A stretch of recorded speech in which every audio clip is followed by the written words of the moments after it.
You're listening to Apotheosis, a Mutants and Masterminds actual play by Hallowed Haven Studios.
A couple of weeks after running into Loki, we got a call from Damon. That usually means food, trouble, or both, and this time it was both. Damon was cooking, the dryads were around, Oliver was looking like a new demigod, Andre got a shiny new arm, and Steffan was still under supervision. We met a few dryads, but one of them stopped being a dryad. Turns out she was Blythe Zhang, Scion of Odin, sent to keep an eye on us, our handler, watchdog, parole officer, whatever you want to call her. She asked some questions, so we explained a bit of our history, the Loa party, the Kraken, the wolf throwing, Gwen, the bargain, the seeds, my chair problem, the whole Steffan mess. It kind of sounds bad when you put it all in a row, but Lucky got interested in my phone and we got to looking at my contacts. Turns out I've got Odin saved in there already as a wanderer. I tried sending a selfie of myself and Blythe his way, and then the temperature dropped. The edge of the day...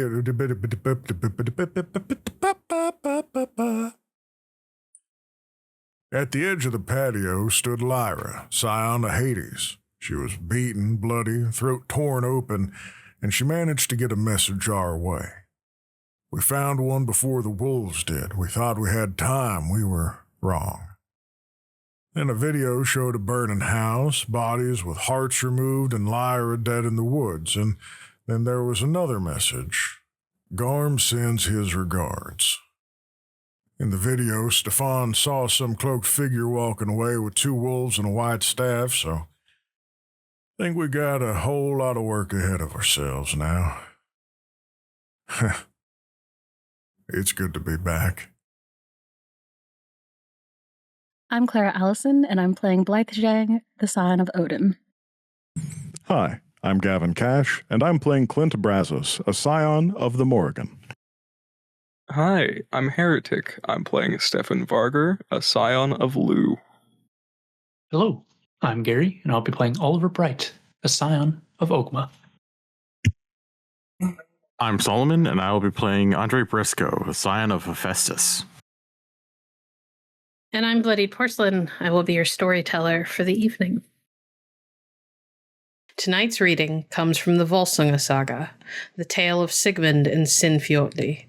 In it, two men put on the skins of wolves and find that the shape of a monster is easier to adopt than it is to give up. Now, on a time as they fare abroad in the wood for the getting of wealth, they find a certain house, and two men with great gold rings asleep therein. Now these twain were spellbound skin changers, and wolf skins were hanging up over them in the house, and every 10th day might they come out of those wolf skins, and they were king's sons. So Sigmund and Sinfjotli do the wolf skins on them, and then might they nowise come out of them, though forsooth the same nature went with them as heretofore. They howled as wolves howl, but both knew the meaning of that howling. They lay out in the wildwood, and each went his way, and a word they made betwixt them, that they should risk the onset of 7 men, but no more, and that he who was first to be set on should howl in wolfish wise. Let us not depart from this, says Sigmund, for thou art young and overbold, and men will deem the quarry good when they take thee. Good evening, players. Hello. Good evening. Good evening. Hello. I'm going to walk into the sea. Nothing's happened yet. Anticipatory. When last we left off, you all were on the deck of Damon's farmhouse and had received ghostly text messages. One of you had gotten a vision. What are you doing? Well, that was... is our friend the messenger still here, or have they departed? No, the messenger has been carried away by Ian, remember? That's right. Excellent. So, we've got some stuff to go off of. I guess we got to look into this video, ask around. Hold on, I'm going to send a couple of texts real quick. Andre, you're techie, right? That I am. Is there a way to get location data off the phone? I could probably see what I can rep off of it if the travel didn't completely wreck it. I have a spell that can get us there, but it would take time.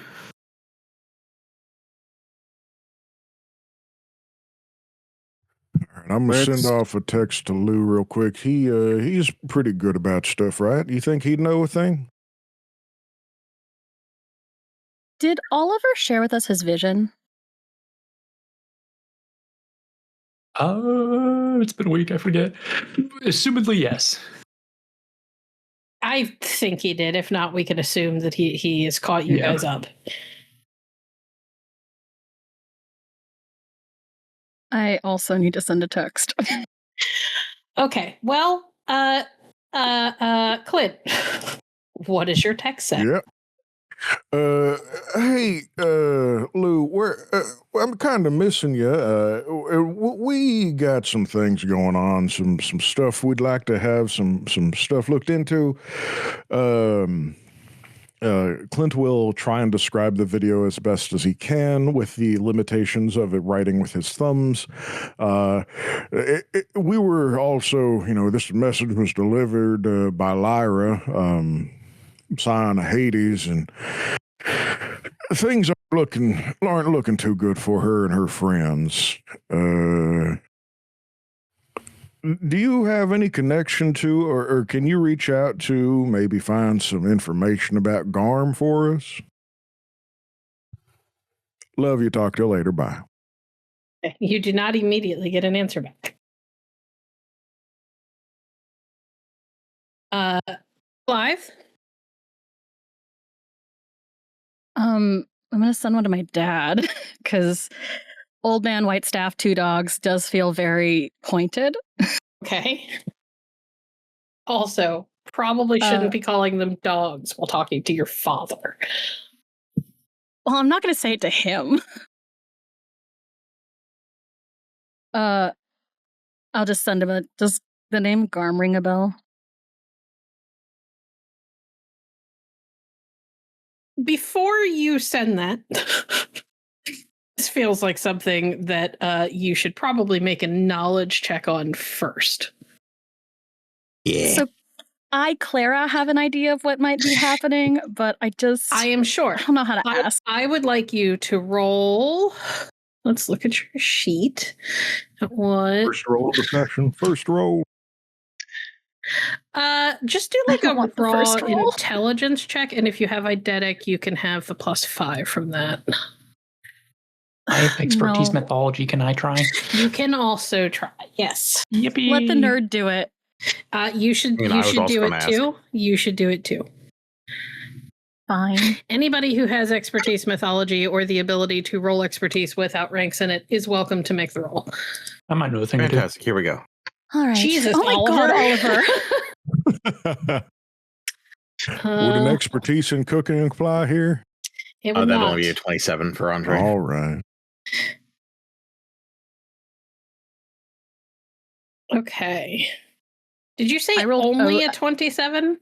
I did, yes, compared to Oliver's 31. Yeah, I rolled an 18, which is the best I'm going to roll all fucking night. Well, the good news is that you are of the right pantheon, that you really only needed a 15 anyway. Garm is the child of like Fenrir.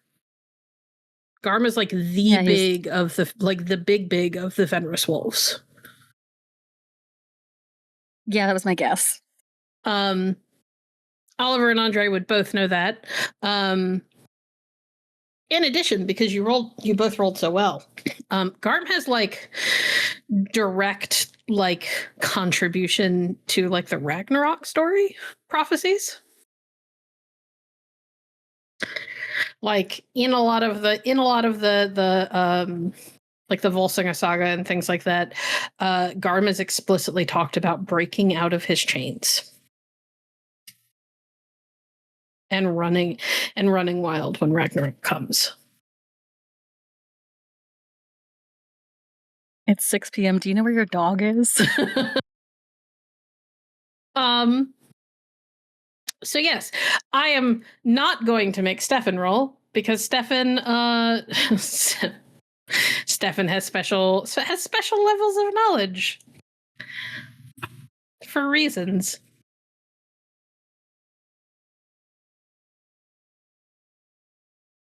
I think then I have a different text to send. Hold that thought. Clint, your phone chimes. Oh, let me check it real quick. And you have a text message, which I'm dropping into your thing. If you would read it, please. All right, let's see. Okay. Well, it seems that Lou has some information for us. It's not going to help directly, but Clint will lower his phone and look over to Steffan. Garm, you've got to kick his ass. But we also have to maybe stay away from him as best as we can. Lou don't think we're ready for dealing with Garm. Yep, he's probably right. I don't think so either. Who do I? Yeah, it's not a good idea yet. How That many big times fucker. How many times have we been tasked with something that we're not sure if we're ready for, and then we kick its ass anyways? This is not one of those times. No, I have faith and belief in all of you. Well, the main problem is that Garm currently, or at least I think, guards the underworld. Correct. So unless we're willing to try and make a trip, we ain't beating no one's ass. Hold on, is Garm big enough, you think, to have his own kids? Blythe looks at Lucky. Yes. Like us kind of kids? Garm's a wolf. I mean, technically, That's a weird thing to think about because he's technically half like actual person. Is it the bottom half or sorry, I got distracted. We'll discuss wolf centaurs later. But for now, do we think we're going to just talk to Garm, or maybe we should try and Andre, you had any luck yet? Sorry, I'll get to work on it. Okay. And Andre will take out his tools and begin to work to try to get what he can out of this phone. Okay. What all are you trying, like, what kind of information are you trying to get with your technology ranks? I really don't think you need to roll. Well, mostly I was going to start off by trying to get contact lists, so that way I could see like maybe more names that we could work with, and then GPS data, so we can figure out where exactly they were. Okay. Andre, darling. Yes. You have an 18 in technology. There is no fucking point. I'm double checking Technically something. a 20 with my tools. Yeah, thanks.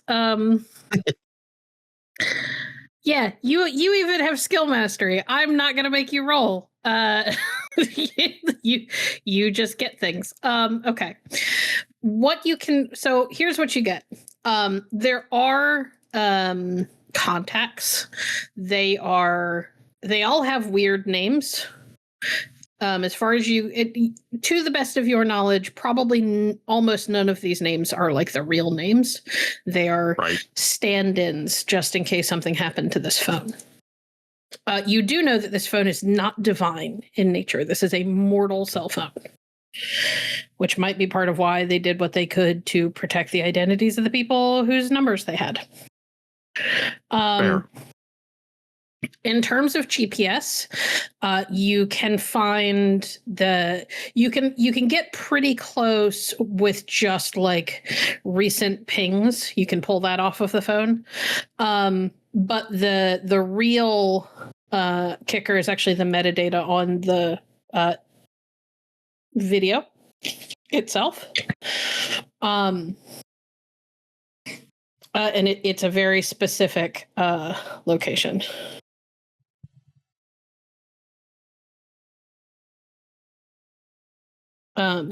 It looks like a house that's kind of sort of in the middle of nowhere in a heavily wooded area about an hour away.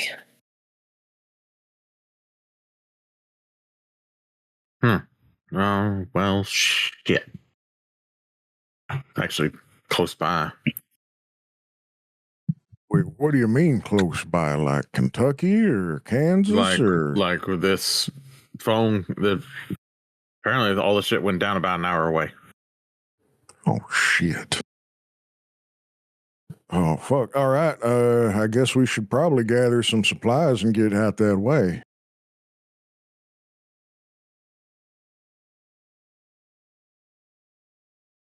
Let's see if Damon has a car for us or something. Considering that he is sitting at the table while you guys are talking. Damon, do you have a car for us or something? You can take one of the vans, I suppose. Just try to bring this one back in one piece. I mean, they got me now. It's going to be in one piece. Do we have an hour? If the thing's already come and gone, then I think an hour's not really an issue. No, it's not like they're scrubbing the location. It actually might be way worse. I figure sooner we get there, the better, but also, hold on. Clint furrows his brow and then looks over at Mr. B. Do you think this is a trap? In our line of work, anything could be a trap, but it's also a lead right now, so we might not really have a choice on the matter. Oliver, who do you think was in your vision? I saw Lyra, the one who brought the phone, and then about 3 other Scions. I didn't recognize them. Then their hearts have been torn out or punctured. More likely torn out because wolves. Well, And no one else? I saw a figure with a cloak and a cane, and 2 wolves with him. more correctly, you did not see the figure in your vision. That was in the video. Oh, right. My bad. Oh, that Retract was in the that. video, okay. Who do you think that's going to be? Frank Gormson. No, I think odds are it could be Loki. But at the What? same time, I don't know why you'd bother hiding his face. Actually, We're no, not- it might not be Loki at all because we've seen that figure before, and that was before Loki came back. Oh, okay. You have? Yeah, when we were doing the labor for the Loa. That's where they could have been the entire time.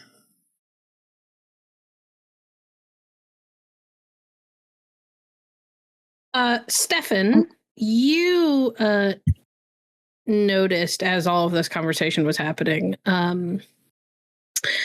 Natine kind of got up and slipped away for a little while. And she comes back and tucks a set of keys into your hand. Thank you. I believe we can get going soon. You should go now. They may already be dead, but that doesn't mean that there isn't stuff there to find if you get there fast enough. Of course. Be safe. I'll try. We'll find out how that goes. All right, everyone in the car. Yep, you got it. Clint goes walking by her. I think Blythe, you catch this. Melly kind of sits there and she looks like she is actively fighting not to do something, and then she kind of crumbles and gives in and pinches his ass as he walks by, even though she knows it's a highly inappropriate moment for it. I love Melly. Careful. And when he looks back, she just sort of finger waves. Come back soon. Oh, I'll be back real quick. Don't Yeah, go you too will. far. And you guys are able to pile into the van. Oliver, Mm-hmm. are you going to reach out? Do you have a way to reach out to Brahm? Because he was off hunting. I do not have anything particularly telepathic to reach out to him, but I could put my fingers in my mouth and blow a real loud whistle. Well, I suppose I could see if he passes his perception check to hear you. Oh, it would help if I were looking at the right screen. Hello, Brahm.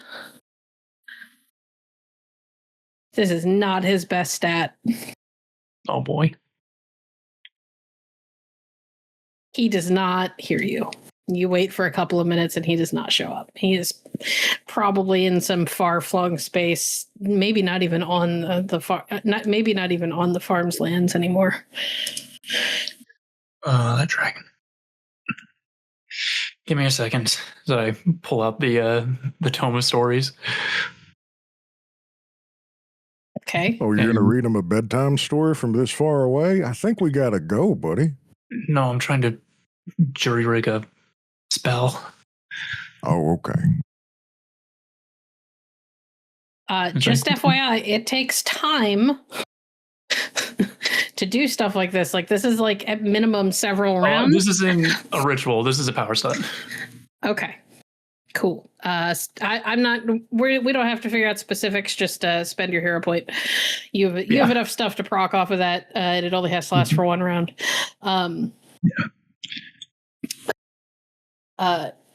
after a moment. Oliver, you cast your awareness out using your coat as a focus because it is tied to the draconic nature of your companion. And when your mind touches his, you've never done this before. You kind of have a vague idea of how it would work. You've thought about it because he can fly now. He tends to just kind of go off and do his own thing a lot. You've thought about how this would work from like a mechanical perspective, and you can tell that it definitely worked because when your minds meld, it is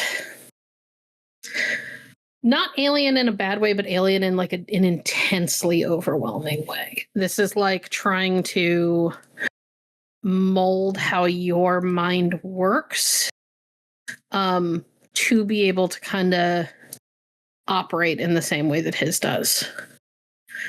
And for a moment, you're kind of a little what's the word? Almost a little dizzy for a few minutes. And then you hear that kind of rumbling, kind of late teenage voice in your head. This is new.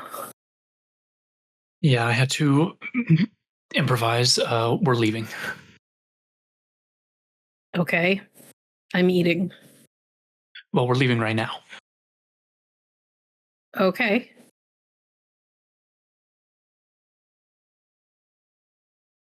Are you going to come?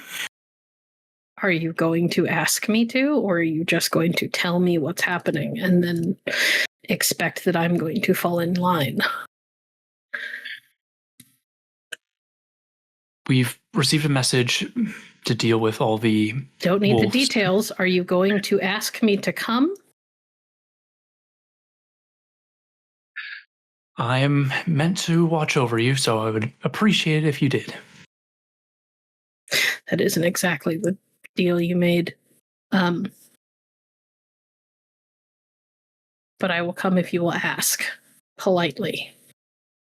Brom, would you please come? You can bring your food if you want. Yes, what direction are you going in? We're heading out the farm the usual way. For reference, you're leaving the farm and then headed east. Okay, great. Which would be east. Okay, I will follow you. Great. See you soon. And then the connection kind of cuts off pretty abruptly, and you have a moment of head splitting tinnitus. Yeah, probably just rub my eyes with thumb and forefinger and look even more tired than I was just a second ago. Right, he'll meet us along the way. I mean, we got an hour. You want to take a nap on the ride? No, I'll be fine. Well, we're going to figure out how fast this van can go. Well, start it up and let's get going then. Alrighty. Steffan will start the van. Are we already in the van? Yes. The assumption was Okay, that you were climbing into the van as all of that was happening. Then I just like to make a note that Oliver would have said goodbye to Asterope first too. Yeah, she was pretty. She was brief and told you to come back soon, but she was not trying to keep you. Okay. Steffan. Yes. When you say we're going to see how fast this van goes, is this a I'm going to push the fuck out of this vehicle and hope that I don't crash? Yes. Excellent. I would like a vehicles check, please. Damon's driving? Not Damon. Steffan. Steffan's driving? Steffan is driving. He was given the key. Okay. That's a 16. I have 2 hero points. Would you I like to might reroll? use one. It might be a good idea. Yeah, sure. 21, that's better. With a hero point, that adds more to it. No, it doesn't because he rolled a 13. Oh. Okay. So it's a 21. 21's fine. 21 is good. Steffan, you kind of have to take your time getting off of the farm itself. Mostly because even with your perception, the magical protections on this place kind of screw with your senses. You know what I mean? But once you hit the highway, all bets are off. It is like a pedal to the metal, just peeling as fast as this rather large van that does in fact seat everybody. Even Lucky is in the van. He is probably curled up on the backmost seat with his head in Blythe's lap. Because this is one of those vans that has three row seats in the back, you know.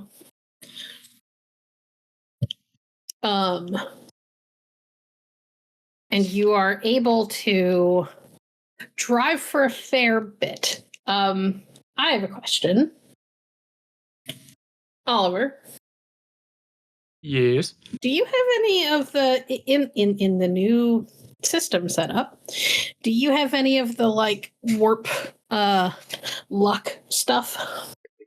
Yes. Okay. I'm going to tell you that with the speed that Steffan is going, you are almost assuredly going to get pulled over by a mortal authority at some point if you don't do something to intervene.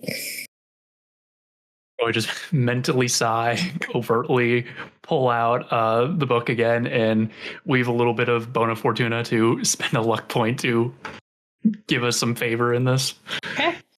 Is there a roll for that, or you just do it? I just spend a luck point. Okay. Steffan, you are tearing down this highway, and you see a speed trap up ahead, and you're like, as fast as I can make this go, I don't know that I can make this fast enough to outrun a police cruiser. And then, as if the heavens had opened up and the gods were smiling on you for just a moment, on this 2-lane highway, you hear the sound of an approaching engine from behind you. And it is distinctly what do you call it? Like a sports car. And it is approaching rapidly. And it flies up behind you, and then at the last second weaves into across the double yellow into the opposing lane, passes you, and then back into your lane and keeps going. And you watch as the cop that it passes, your perception's high enough, you can see him jump, and the coffee that is in his hand spill over his hand and arm and into his lap. And his lips are moving pretty rapidly. He doesn't look pleased, and then his lights come on and he pulls out and follows the other car. Doesn't seem to take much notice of you. Well, some people don't respect road laws these days. Yeah, lucky us.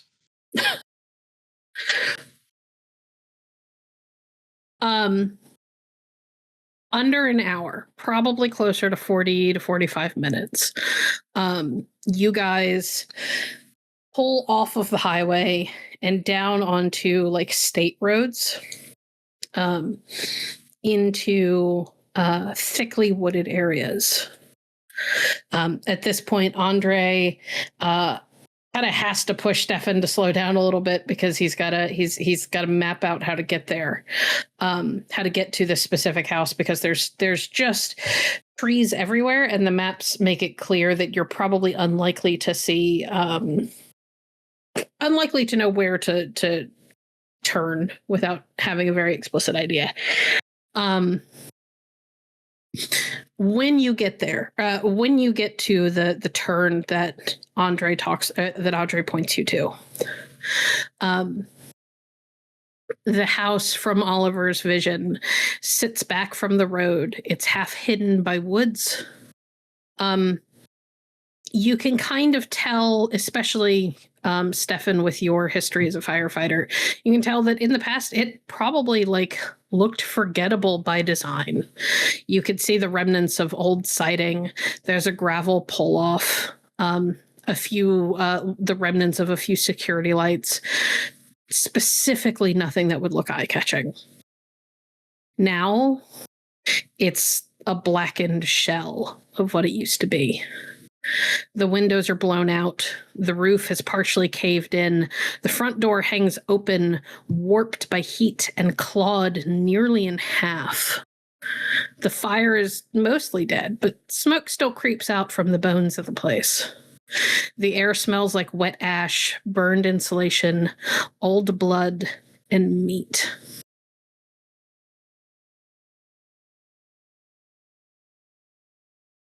All right. Well, everyone be ready in case this is a trap. Good idea. Noted.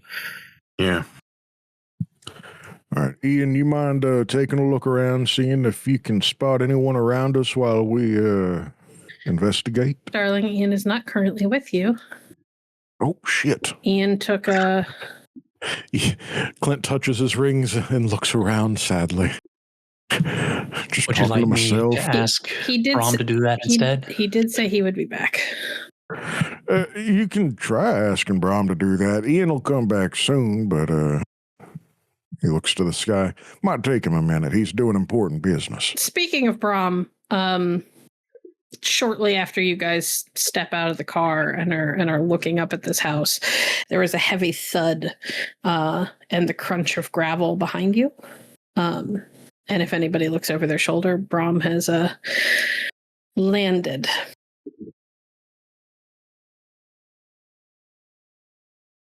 Good job keeping up. He just sort of nods a little. Do you think you can help out and keep a look over the skies to make sure nothing's creeping up on us? He looks up and kind of looks thoughtful for a moment, then nods, and then takes off again. Thank you.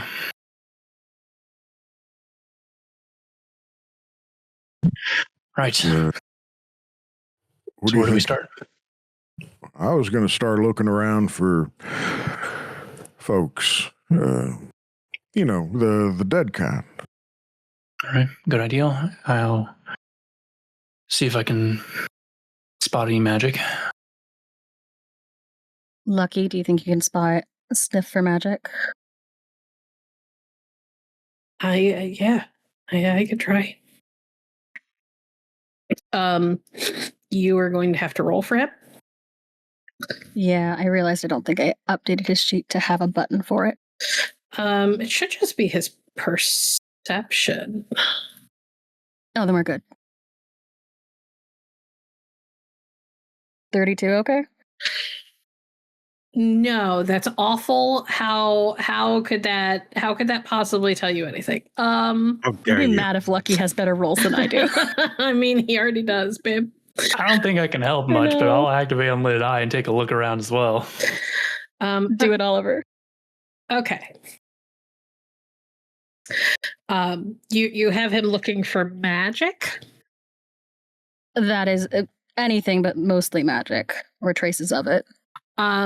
Question. Are you guys gonna go into the house or are we sticking strictly to outside? I need to know what and where you are searching.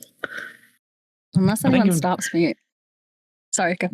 I was going to say, I think it would be a better idea to go into the house together in case there's anything waiting for us in there. So stick to the outside for now. If I may suggest, we should also find that woman's body. It did not have its heart eaten yet. Yeah, she was out back. Yeah, we should look for that. Why don't we spread out and someone can yell if they're being attacked? Yeah, that seems like a good idea. Yep. Okay. Alrighty. How are people splitting up? Who's doing what? I'm assuming Lucky and Blythe are staying at the house because Lucky is looking for magic. I mean, I'm not too good at tracking folks down, so I'm good to help out whoever's smart and capable. I saw where Lyra dragged her body, or at least where she died. So I will go see if I can find her there. Okay, so we've got Oliver going after Lyra's body, Blythe and Lucky staying at the house. Clint, who are you going with? Well, if he's going to go talk to a body, I can't help but come along. Okay, there are bodies inside too, and it is worth noting that Lyra wouldn't be with her body because she's been carried to the underworld. Yeah. Well, that's a good point. Can we have someone go with Mr. B? I want to keep him safe, but I also want to talk to the departed. Definitely with me. Alrighty. I'll go and see if I can find where that individual with the cane was. Maybe they left something behind. Sounds good. Sounds like it's me and you, Blythe. All right. All right, stick gang. Lucky. So we're gonna do this in two batches. So Oliver and Steffan will have to wait for a moment. Same with Andre. Lucky. Lucky has sniffed around the outside of the house. And he does this kind of he does this thing where he starts at the outer perimeter of the clearing of trees that this house sits in. Sniffs around, walks in this really big circle, and then does a slightly tighter circle and a tighter circle and a tighter circle. And then at one point he gets, I want to say 10 to 15 feet away, shy of the front door. And he stops. And there is he makes this kind of doggy, not quite a whimper, not quite a growl, kind of that curious sound. And his head kind of tilts. And he buries his face in the leaves and the grass on the ground, sniffs at it some more, kind of walks in this little tight circle around this one specific spot. And then he sits. And he looks at you, and he is clearly alerting to having found something. There was I'll go look. There was a ward here. Huh. But is it still there or is it broken? It's strange. It's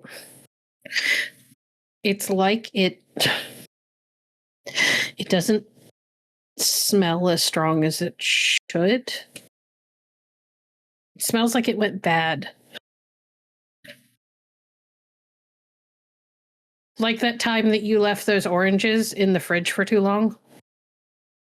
Like it rotted? Kinda. God, I don't want to roll for this, but can I roll expertise magic? Does magic rot? You can absolutely roll expertise magic. I hate it here.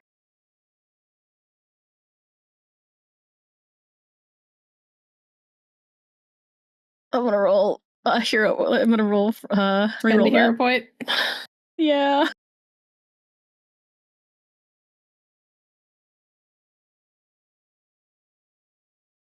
Oh, there you go. Very good. Natural 20, Blythe. Okay. So typically, no, magic doesn't rot. Sometimes it loses potency and it fades over time. But you have never seen anything where magic seemed to shrivel up.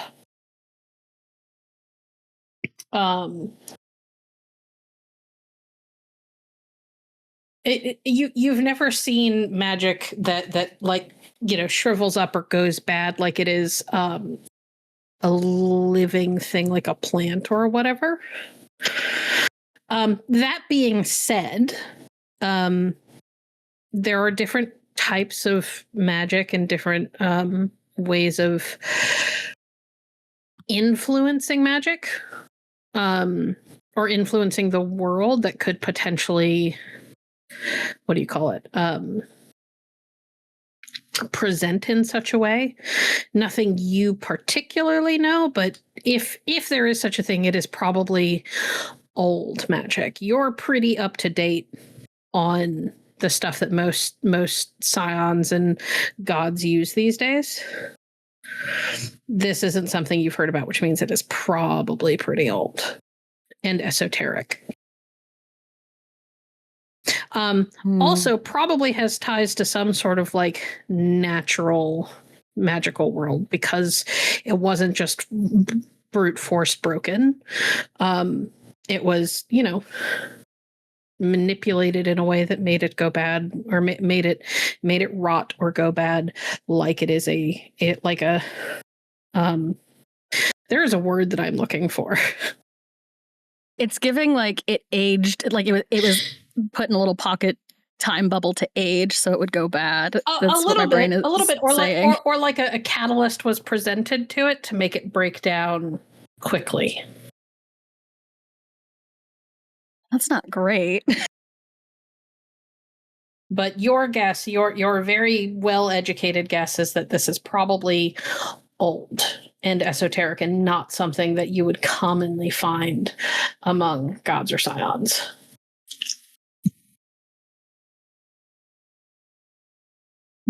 Blythe will turn to Clint. This is really old magic in a way that I'm actually kind of concerned about what happened, or about what we might run into inside. How is it old magic if it only happened an hour ago? What a great question. Oh, you don't have an answer? Oh, no. All right, stick close to me. I'll see if we see anything on the inside there. Well, raises an eyebrow at him. I don't want you to get too wandered off and hurt. All right, big boy. There is a sound from Lucky that borders on laughter. You either, little guy. Let's stick together. Be friendly.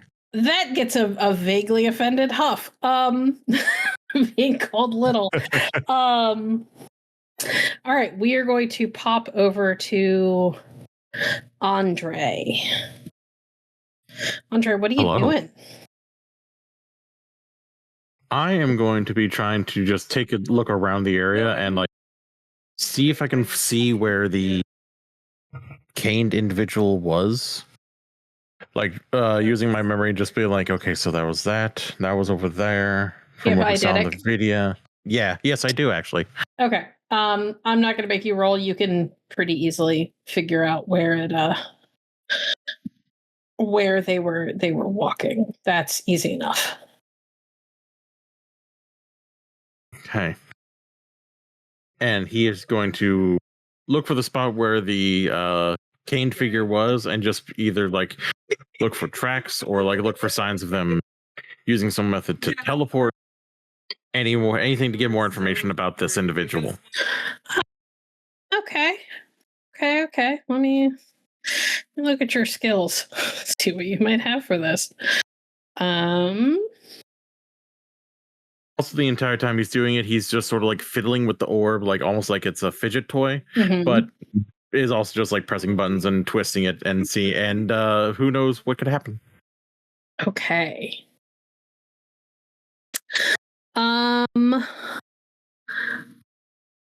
Roll me an investigation check, please. Okay. I'm going to use a hero point to get 5 extra ranks to investigation. Oh boy. Beginner's luck, huh? That's the one. You have 10 ranks already, boo. Jesus 32. Christ. Okay. So there isn't a lot to find. So I feel a little bit bad that you spent a hero point on it. But what you do find, with 32, looking around, you are 90% sure it's not a cane, it's a staff. It is too tapered at the end to be a cane, because most canes are not. You know what I mean? They're pretty like the width is pretty consistent throughout because they are meant to bear weight in that way. Yes. This looks like a staff. It also swings out further from the footsteps than a cane typically would. You can tell that whoever it was accompanied by not just 2 wolves, which is what you guys saw in the video, but it looks like there were a large number of them. In particular, the most alarming is that the wolf prints, the paw prints, are kind of different sizes. Some are about as large as like as long as like a grown man's feet. Some are like 2 to 3 times larger than that. One in particular is massive, like probably as big as the like wheels on a big rig.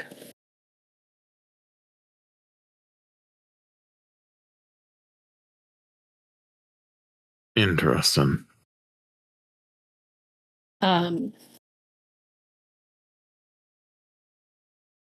Excuse me. And there are very you almost miss it as you were because you become so fixated on the paw prints. There is hints of frost clinging to some of the blades of grass,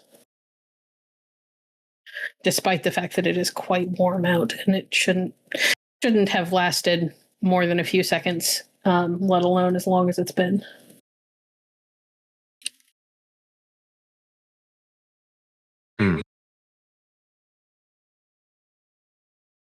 Question. Yes? Would I know if like the Bifrost leaves actual frost behind, or is that just like something from its name? Like if they were utilizing Bifrost to get around or whatever. You're not positive, but you're pretty sure that the Bifrost doesn't leave actual frost behind. Okay. I'll just like look at the grass and just see if like it's just like covered in the frost, or if it's like the frost is so deep inside that it's killed the grass. No, in fact, it explicitly has not killed the grass. It is like it is sitting on the outside and is just lingering there.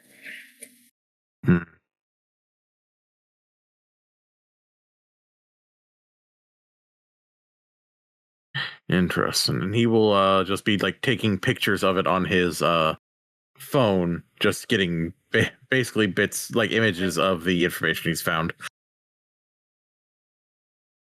Okay. We're going to hop over to Oliver and Andre. Or not Oliver and Andre, Oliver and Steffan. Fuck. Hi, guys. Hello. Hello. Oliver, you have eidetic. Yeah? Yes. Okay, you have eidetic, and Steffan has the perception. The Giga Nose? Yeah, the perception from hell. I'm not going to make you guys roll to find the body. That is, turns out, pretty fucking easy.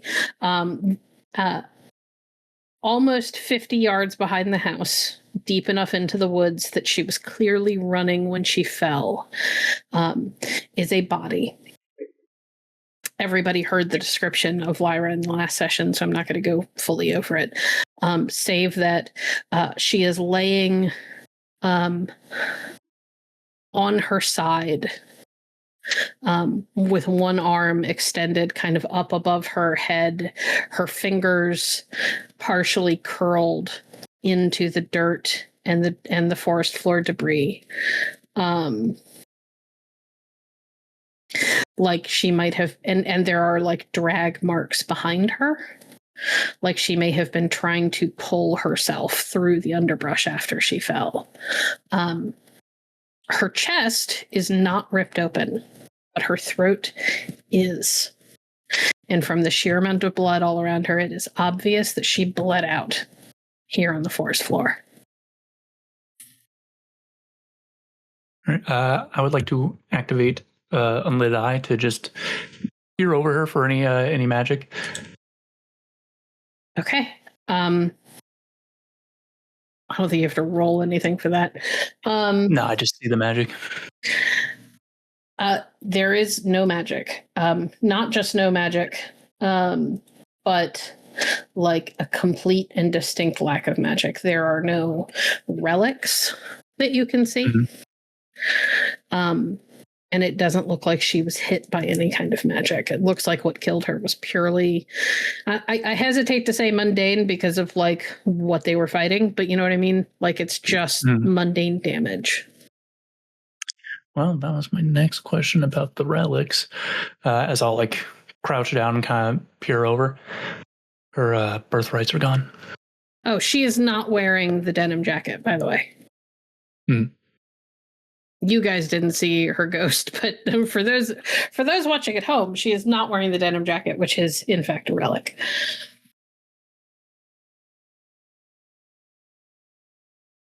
It's weird that if they didn't find her, she's missing her birthrights. It is. Maybe, I don't know, she was caught off guard, didn't have them on her, or somehow her spirit took them with her when she delivered that message. Or they took them from her before she ran. Also a possibility. Either way, let's take her back to the others. She deserves a proper burial. Yeah, I don't think she should be buried here. No. Steffan will carefully pick them up.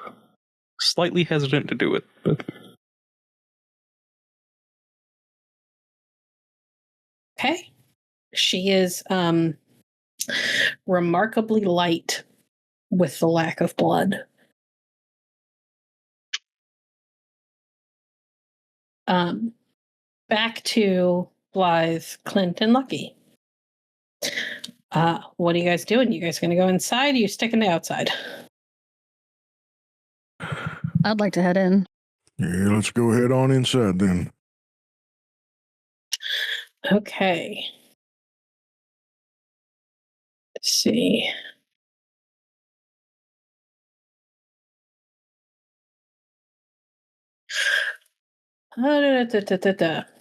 Inside of the safe house, it's kind of an open floor plan. At least this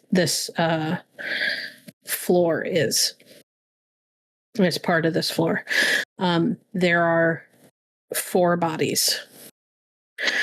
2 men and 2 women from the looks of it.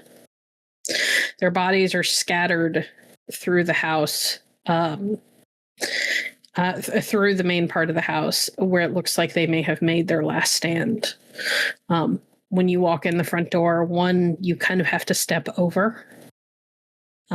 There is one that is laying halfway through a hallway, like they are almost in like a doorway. Their legs are in the hallway and their body is inside of what looks like a bedroom. One is collapsed against a broken kitchen counter. And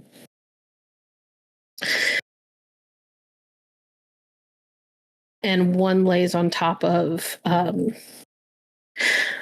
a strange, like burnt out, like a spot on the floor that seems to have burned weird, which Lucky goes to like immediately and sniffs around. Magic. All of the bodies are bloody, unrecognizable messes. Could you both make me medicine checks, assuming that you have ranks in it? Yeah. If you do not have ranks, I don't think you can make it unless you have a thing that allows you to roll untrained.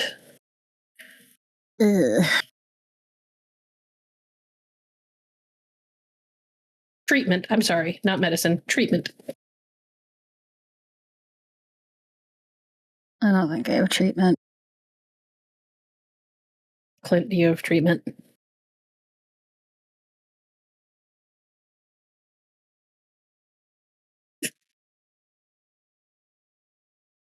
Clint? Gavin? Where'd he go? I don't know. Did he disappear? Grady has push to talk on. Oh, yeah. Do you hear me now? Yes, we hear you. Thank you.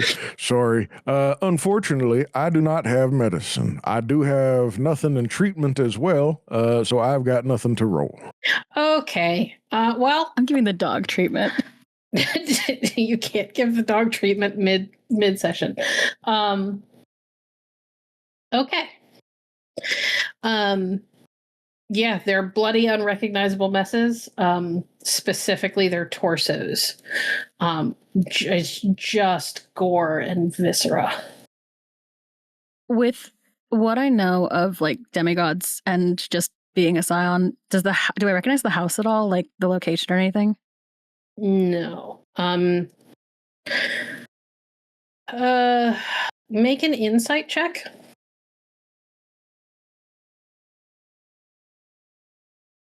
21. So you don't know this specific house, but you know houses like it. This place does not have a whole lot of personality. But there is a fair bit of like latent magic. And it was clearly chosen because it was kind of forgettable and it was a place that you could look at and never think about again. This was some sort of a safe house. You're 90% sure. There's almost nothing personal here that you can see. Like the fire couldn't have claimed absolutely everything. There would have been something left behind. But there's no pictures. What furniture there is looks like it probably came out of like an IKEA or some other big box store.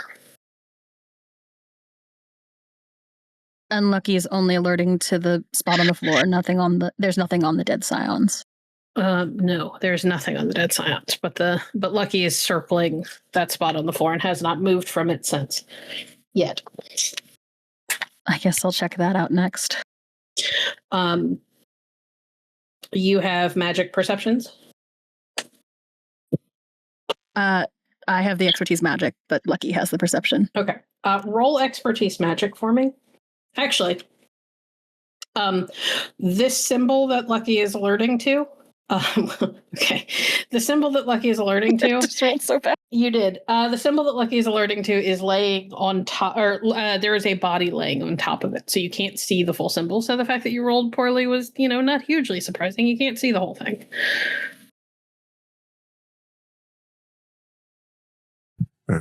Clint, can you text the rest of the boys? Yeah, of course. What do you want me to tell them? That we have bodies. Oh, well, yeah, I think they knew that, but okay. Clint will send out a group text to the team, letting them know that we have located the 4 bodies. And while this is going on, Clint's also looking around to see, are they also still standing here, or are they gone? There are no ghosts here. Holy shit, ain't no ghosts here. You'd think with a traumatic event like this, there'd be something lingering, but I guess Lyra did what she could. Clint will just hunker down and do his investigations as best he can with his death senses. It's a little post-cognition. Yeah, I'm thinking about a thing. Hold on. Ooh, we're thinking. First of all, it makes a weird kind of sense. First of all, Clint, take a hero point. Woohoo! As you try to reach out into that kind of liminal in-between space. Okay. Why did you roll cooking? I misclicked. I'm so sorry. Okay. It's just like, what is that? I'm so sorry. My hero points are right next to my cooking. I understand. It's got weird very quickly. I was like, barbecue, I right? know it sounded, I know I said it smells like meat, but I didn't think that you would want to eat it.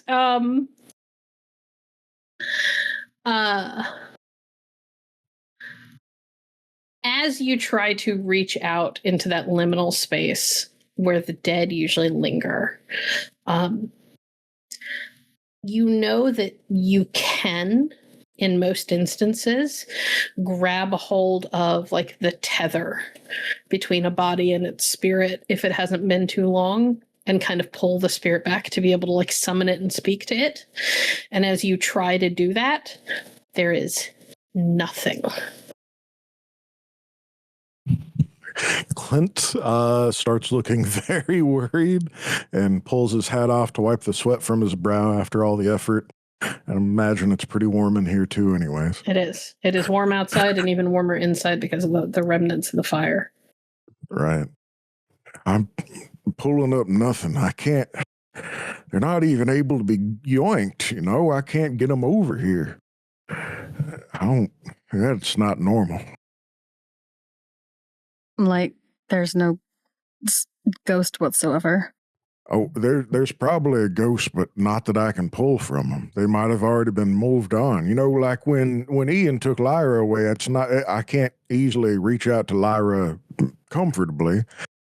But normally you can at least try. It just requires a lot of effort. But this is like there is nothing to pull on. Yeah, there's just nothing to yoink. There's no trail. There's no like lingering sense of them here. You've talked to the spirits of the dead who aren't Scions, right? Yeah, I mean that's most of them, really. Weird. It makes sense. There's no birthrights. If the wolves are forcing people to change before they have their visitations, they wouldn't have anything. It is worth noting. I will just give this to Blythe because Blythe is reasonably good at tracking these things. The text message that you guys got from Lyra's phone was, "We found one," which implies that there was more than one Scion here who had already had their visitations and should have already had their relics. Great. Hate that. Love that. Oh. So where are their things? What a great question. Do you see any car keys around here? I'd expect to see. I mean, was there even a car out front? Was there? Not directly in front of the house, no. But there is a little, like one of those like one car like separated garages, but it's closed. I want to move the body on the like sigil on the ground, but it feels like a bad idea. You are welcome to do that if you would like to. I think I'm gonna. Careful. Okay, Clint, are you going to help? Blythe does not have a whole lot of strength. I'm just going to throw that out there. Help me move this. Are you sure you Carefully. want to move the dead? It's kind of bad luck. They're on... What? Well, yeah, if you start moving them and they come back hoping to find whatever happened to them, they're going to get real mad, might get all poltergeisty or something. What? Do you talk? There's a sigil on the ground, and I'm trying to see it, but there's a body in the way, so I'd like to move the body. Right, it could go back to bite us, but all right. Clint will reach on down and as carefully as he can, looking over at Blythe while he does so. I'm doing this for you, so if it comes back and I get haunted, I'm going to let you know. And then you're the one who can talk to ghosts. And also, let me be so clear, you just said there aren't any ghosts around to be mad at us. Well, yeah, but what if he comes back and moving the body around? Then they'll have come back and you can talk to them. You know, that's actually a good point. Thank you. We'll just have to be nice to him if he shows up. That's all. Clint, Yep, roll me a raw dexterity. you got it.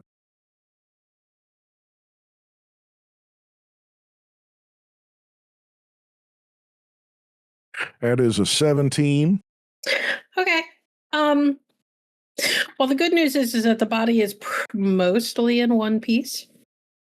But it has been pretty like deformed and fucked up, so it is not easy to move. There are multiple times as you are like lifting it and trying to shift it around that you worry that pieces might start to fall off because there isn't much left of the core of the body itself. Okay. Oh, hold on. But eventually you manage to shift it over, and you have deep concerns about whether or not you were gentle enough. You're not sure. Yeah, I'm just gonna hang out over here for a second. You take a look at your sigil. I'm gonna make sure nothing's missing, make sure nothing's wrong. And Clint's doing his best. Like, even if the clothes are charred beyond recognition, if everything is broken and just charcoal, Clint's trying to move the blackened dust to go back near the body. Just keep it as close together as we can. I love Clint. I love him so much. Okay. Blythe. Yeah. Hi. Yeah, fuck me up. Make me an expertise magic roll, please. What the? I'm petting Lucky. Okay. Now's not the time. We gotta focus on the investigation. I'll take the hero point from Lucky. Mm-hmm. Okay. I hate it here. That's a 21. That's actually pretty good. It is. I'm just rolling bad. That isn't all that different from normal.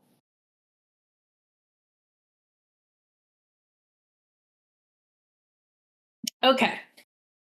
With a 21,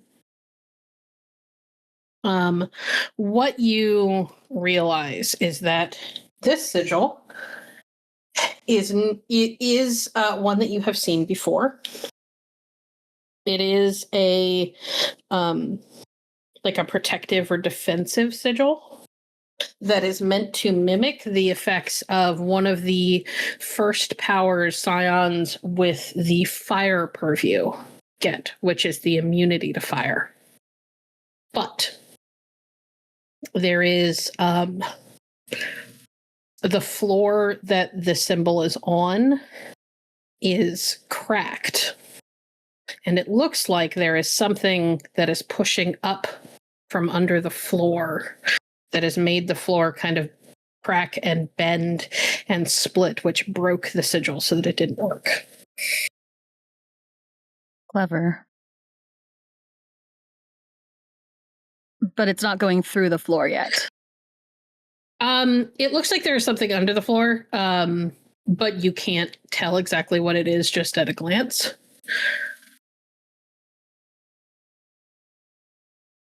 Interesting. All right. I'll relay that to Clint as, he's scraping what's left of this body back together.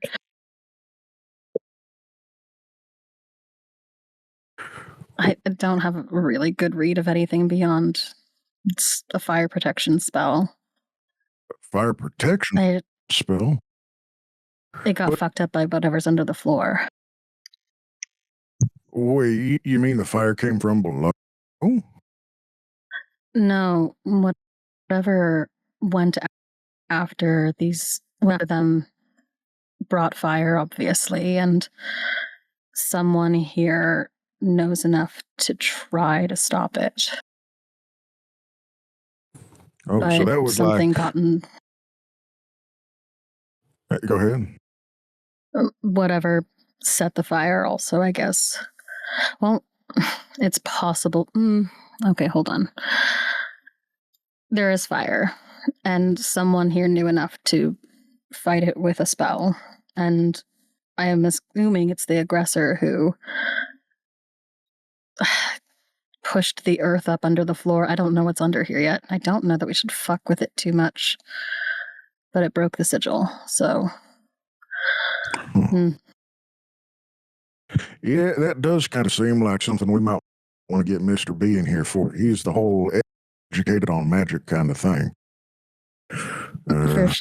Yeah, I'm not thrilled with the fact that the fire and the figure from the video isn't... I'm not thrilled with this. I mean, I wouldn't expect you to be particularly thrilled. Maybe a little excited that we're doing something and hopefully for the right things, but thrilled is... Loki is a fire god. He said what now? I think one of Loki's domains is fire. I could be wrong. Out of character. You don't have to roll for that. You are not wrong. Loki is a god of fire. But that would mean if I think we're less equipped to deal with Loki than we are Garm at the moment. That's not good.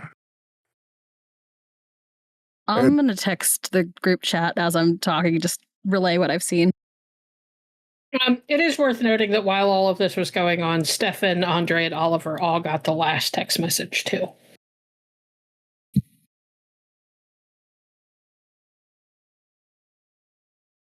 Yeah, the finding of the bodies.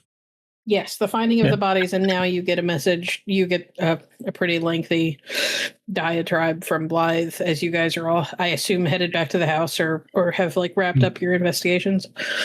Yep. Picture of the sigil. Mm-hmm. Read over it. This is why I wanted it all going together, but okay.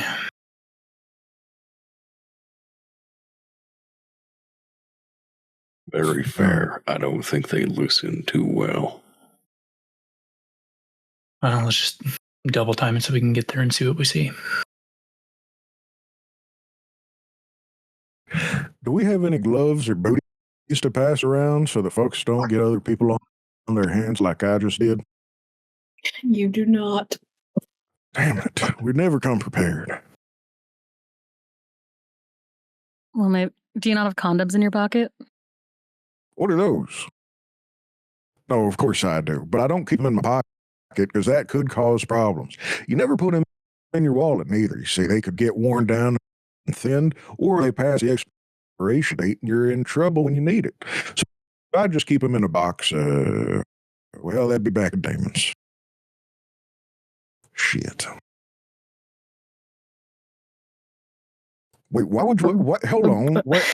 Why did we need condoms? Today we all find out that Clint's second dot of intelligence went entirely into the care and keeping of your anti-pregnancy. Sex ed? Yeah. I was going to say makeshift gloves and booties, but you know what? It's fine. Well, you bring up a good point. A person should always be prepared, so I'll just see if I can't bring like a box of 6 next time. That's why you just don't keep them on you. It is around this time that all 3 of the other boys walk into the front door and are greeted by the sight that I've already described. Except now Blythe and Clint get to see Steffan carrying the mangled body of Lyra. On Lyra, she is missing her birthrights. Of course she is. You know, I couldn't even find a pair of car keys on these folks either. No one here has a birthright. Which means that the one with the staff has probably grabbed him. Maybe, but the thing is, Lyra got away and they didn't find her body, so they would have had to have somehow got them before killing them. At least for some of them. Maybe one of these had a companion, like Lucky. Maybe they gave them to the companion they left.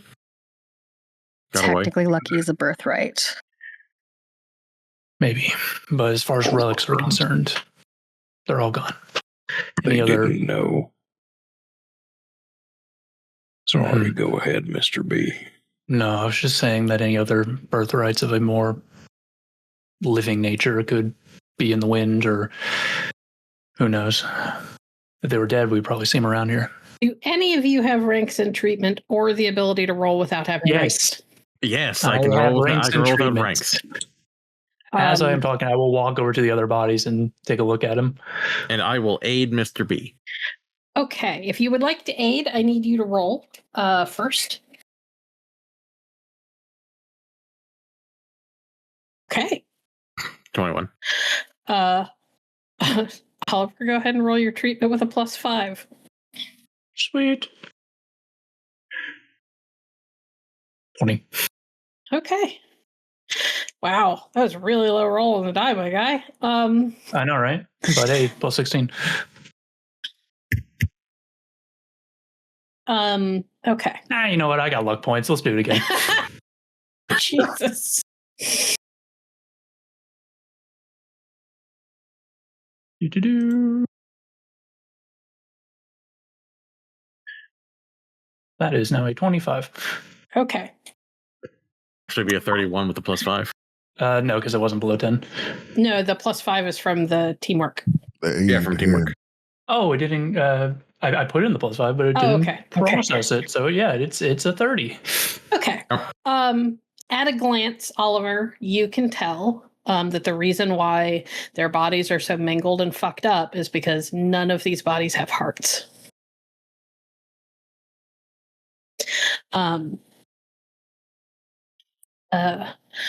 This wasn't just a massacre.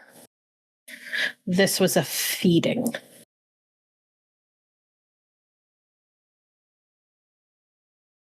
Which tells you that all 4 of these bodies were belonged to Scions who had either been forced to awaken when the attack happened or were already awake.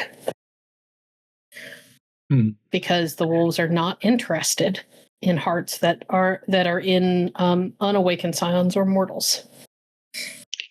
Gotcha. I'd like to activate Unlit Eye to see if there's any other latent magic about other than the sigil. I'm sorry, say that again. I would like to activate Unlit Eye to see if there's any other magic about other than the sigil that was found earlier.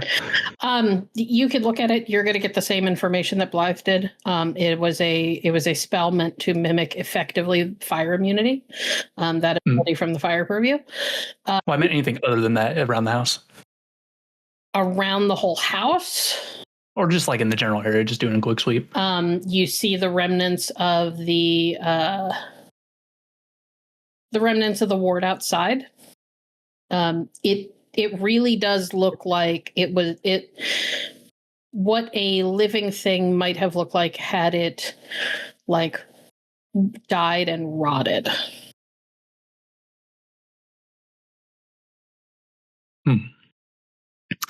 And then now I'll turn my attention to that sigil. Does it look like it was recently made, or has it been like always part of the house? Or at least it's been around for a long time? The sigil in the middle of the room? Mm-hmm. No, this was not only recently made, this was made in haste. This was someone doing not terribly unlike what you did with your power stone. Huh. They knew that they were being attacked, and someone tried to stop a fire from occurring, but from the looks of it, they were ready for that and broke that down pretty quickly. This was a blitzkrieg. They just came in, slaughtered, ate, and left. What kind of person does that? Not people, wolves, but The they Fenris likely had a Wolves have been handler. doing that. And it definitely wasn't Gwen then, because she would have wanted them to suffer.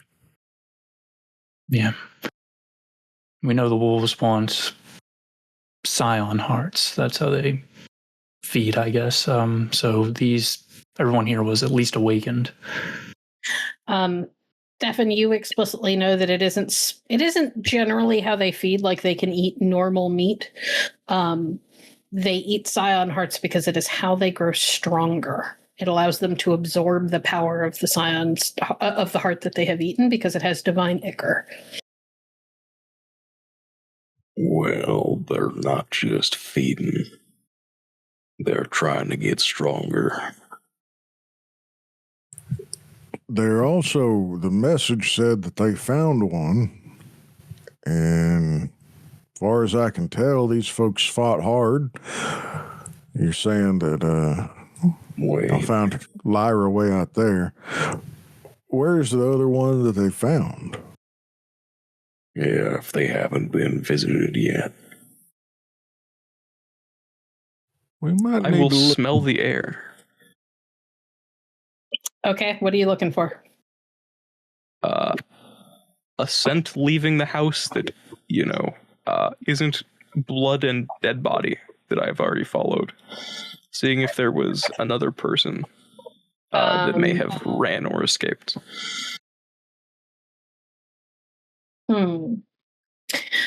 If I remember correctly, isn't that power explicitly to sense like divine beings, like Scions and gods? No, it has the ability to do so, but it also tracks. It's just a very, very strong sense of smell. Roll me a perception check. You are going to be at a -5 because of the fire and the smoke and the ash and all of that. Before he does this, could I activate the singing stone to lend him some aid, aka do teamwork?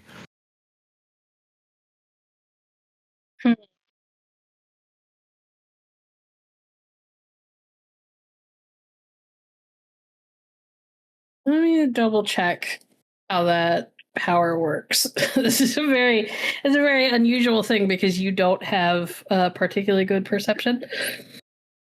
Yeah, it's just like the singing stone, the way I was activated, it does the teamwork action.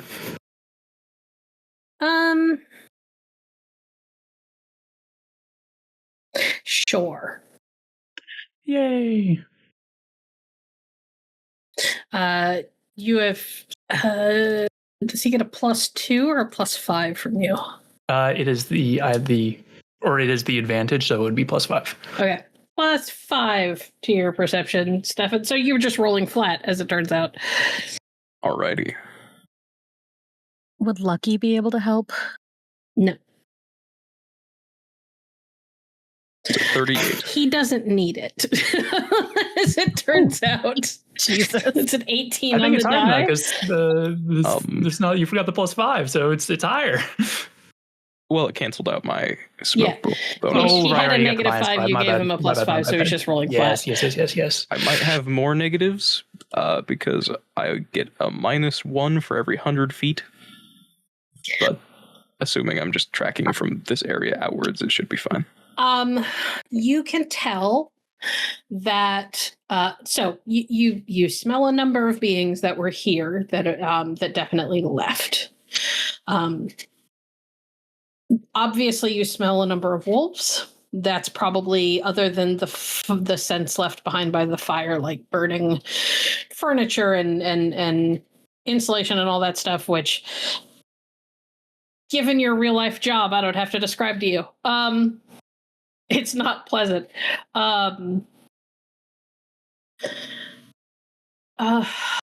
Aside from that and the smell of the wolves, you smell a couple of odd things.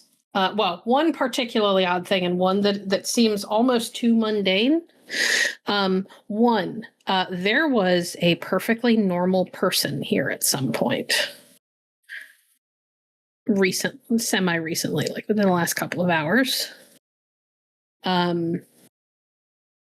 It's like you can smell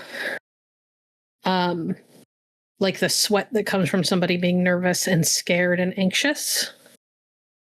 But there's no like scent of a pantheon that is clinging to it. The other thing that you smell, old, not old as in like dried out, but old, rich, deep, wet earth. and the crisp smell of like that first frost at the beginning of winter. It's incredibly faint. It's almost non-existent, but your nose is so exceptionally sharp that you can make out the faint smell of frost. And the scent of that kind of old, dark, moist earth is coming from below your feet. And I will just give this because you rolled so high on your perception, even though you were rolling for your nose. As you shift on your feet, because you're still holding Lyra's body in your arms, the house creaks in such a way that your training from your time as a mortal firefighter, you are 90% certain that this place has a basement or a crawl space under it. Clint, come here. Yeah, what do you got? Could you please hold Lyra for me? Yeah, I suppose. Shouldn't we find a place for her to rest at least? Clint will open his arms up. Don't want to put her down until we find somewhere. Don't know if somebody's going to come back and try and snag them. Yeah, that is a concern, but having our hands open and ready in case that Garm feller comes back or whoever it was, we can be ready. But yeah, I got Lyra. You do your thing. Well, I smell human, not divine, and I smell wet earth and frost. But I also... I will reach down and pull back a floorboard, or at least trying to figure out where the entrance may be. What is your strength at? 10. Yeah, okay. You guys watch as Steffan reaches down and slips his fingers under those split floorboards that were under the symbol, where one is popped up just a little bit, and he wedges his fingertips under it and just gives like the most casual of yanks. And the whole floorboard comes up, and you realize that the subflooring and everything here is broken and split, and pieces of it fall away into a dark basement below. But you also notice that there is some sort of like root or particularly thick, almost bark-covered vine that somehow grew up and along the ceiling of the basement, and that's what was pushing up on the floor and caused the boards to bow and crack so that the symbol didn't hold.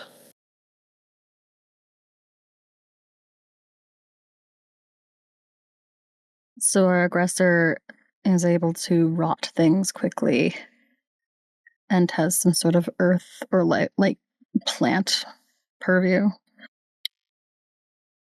And frost. Frost. I can Frost. smell the nip of winter. Where that figure was, I found frost on the grass where they were. Wait, there was fire in here and ice out there. Who does both of them things? Or do you think it was a team up? Oh, I don't doubt it. Oliver, I look at Oliver.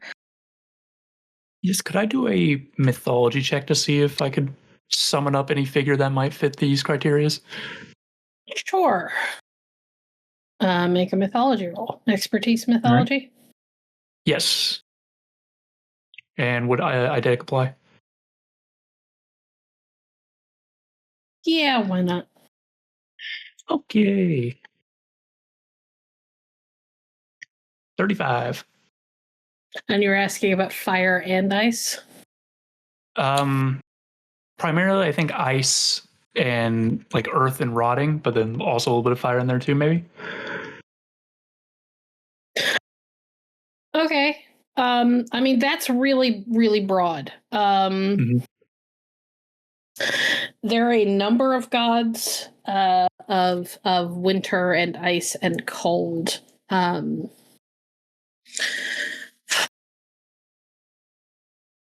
is a very, very long list. If it helps, he's probably trying to narrow in on the ace here. Okay, let me. Why? Because it's the Fenris Wolves. He makes a good point. Let me get to the. It's not racist. It's not. Wild. Oh my god. Sorry, guys. My notes are freaking out for a second. I love everything. I do. Everything makes me so happy. Okay.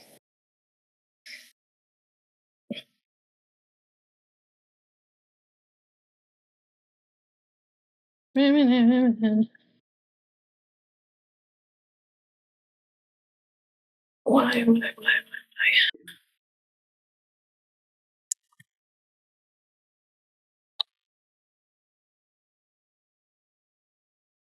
Okay.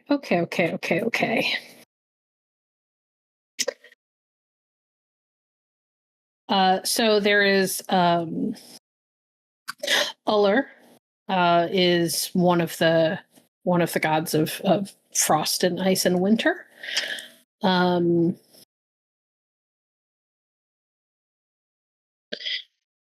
There is you have found out recently, you haven't met him, but you have found out recently that technically Jack Frost is real. Not so much a god as like a spirit. I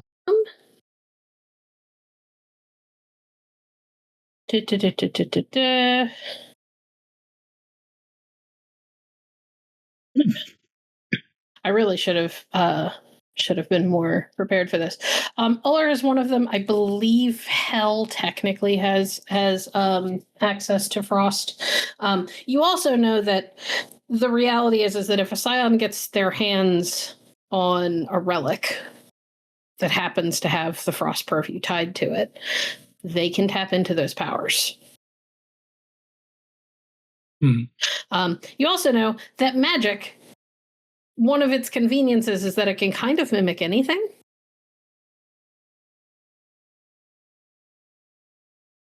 And as far as like Earth stuff, that's literally any fertility deity you can come up with. And death deities probably have some amount of access to the ability to like make things what do you call it? To make things like rot and decay. I'm wondering if the fire could be explained due to the Scion here that tried to create a sigil to protect from it if whoever attacked them took a relic and was able to turn it against them. As for the frost and earth and rotting, it could be hell, but I don't think that lines up considering Gwen is a Scion of her and she rejected her mother. That's why she's on the other side. Doesn't change the skills she has. No, You it don't doesn't. think- So Gwen was here, do you? it could be that, but I feel like Gwen, like Andre said earlier, would have wanted them to suffer, had this last longer, but for all we know, letting a bunch of wolves feast away, it could have been suffering enough. I have a not dumb idea, but kind of a silly one. Can I text Net? We've been fighting the wolves long enough. Sure. What would you like to say? I'm going to tell her, like, kind of just very starkly tell her what we've got, and then including the, like, text of, like, we found, intercepted, we found someone, or we found one, we were too late.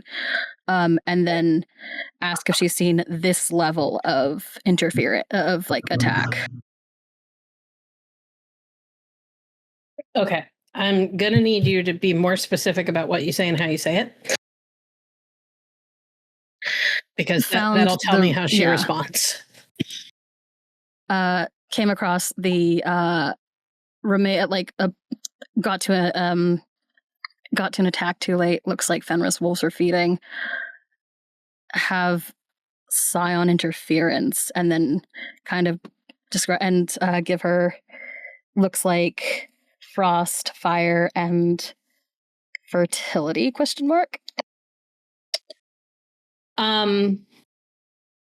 What you get back is in terms of like sheer level of destruction and purposeful just trying to wreck everything and employing a lot of fucked up powers and magic and things like that. This is not new. This has been going on for a while.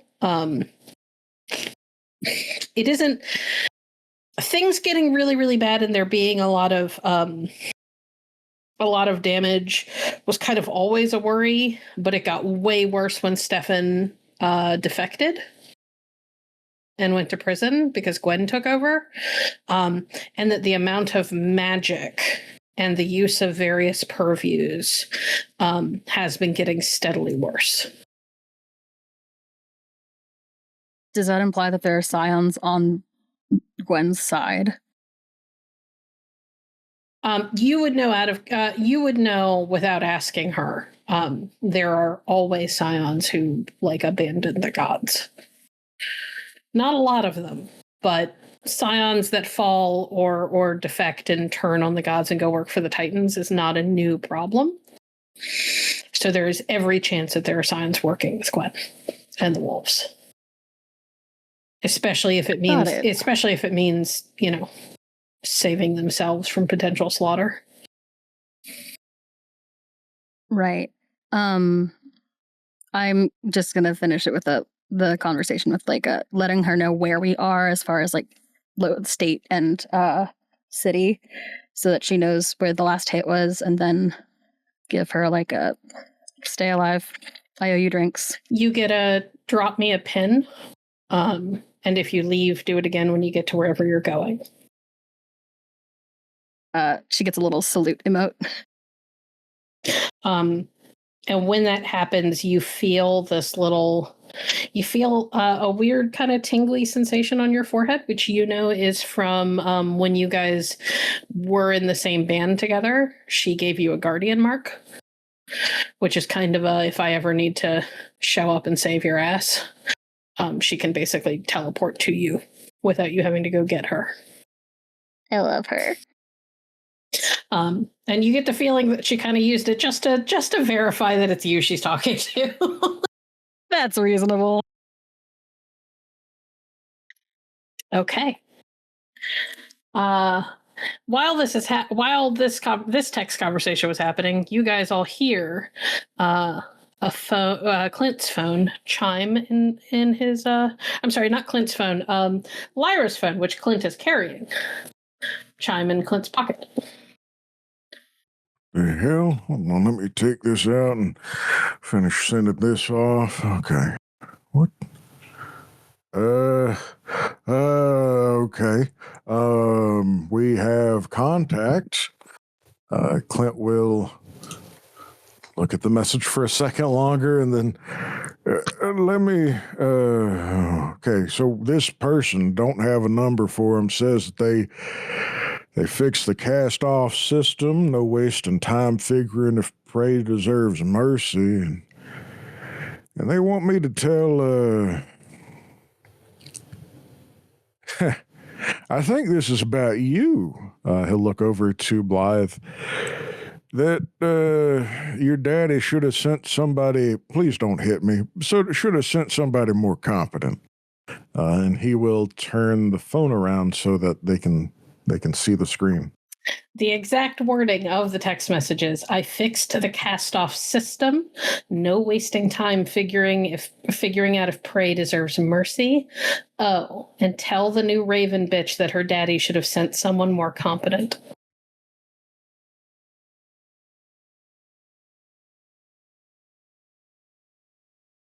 This, it's not good. I'm going to send a text to my mom real quick. Please ignore the ping I just accidentally sent you, Gavin. I just copy pasted. I'm noticing. All right, it's gone. What's the number? That's what's weird. It doesn't have a number attached. It just says unknown number. Andre, can you figure out who sent this?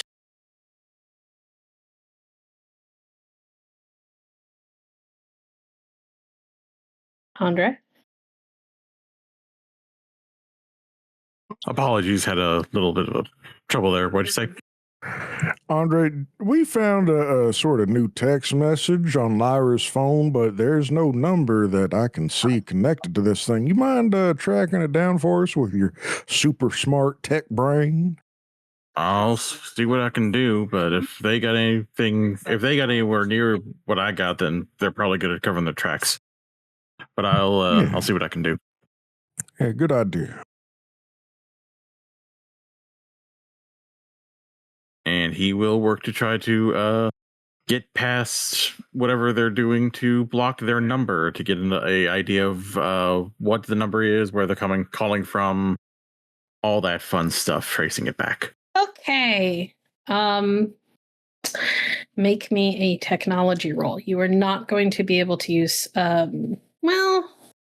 you could use skill mastery, but there is a solid chance it will not beat the thing. So my recommendation is that you roll. Yeah, I'm just going to roll. I am rolling in secret to see if you can beat who is countering. It's just a 29. I would like to give Andre a luck point if he wants to use it. You absolutely can if he wants it. If it will act, does it act as a hero point, or does it, or is It it acts just like a hero reroll? point. Yeah, it Yeah, gives that's you a the reroll. You literally can't do worse, because if you roll I it, cannot do worse, Yeah. so I will just go ahead and roll it for shits and gigs. Exact Wow. same roll. oh wow, okay, that's Wow. well, a And it was 29. 11 too, so it doesn't even get the plus 10. Nope. Sorry. Try my best. It's all right. good. It's okay. Andre, what you can tell, you cannot get like the true number that it is coming from.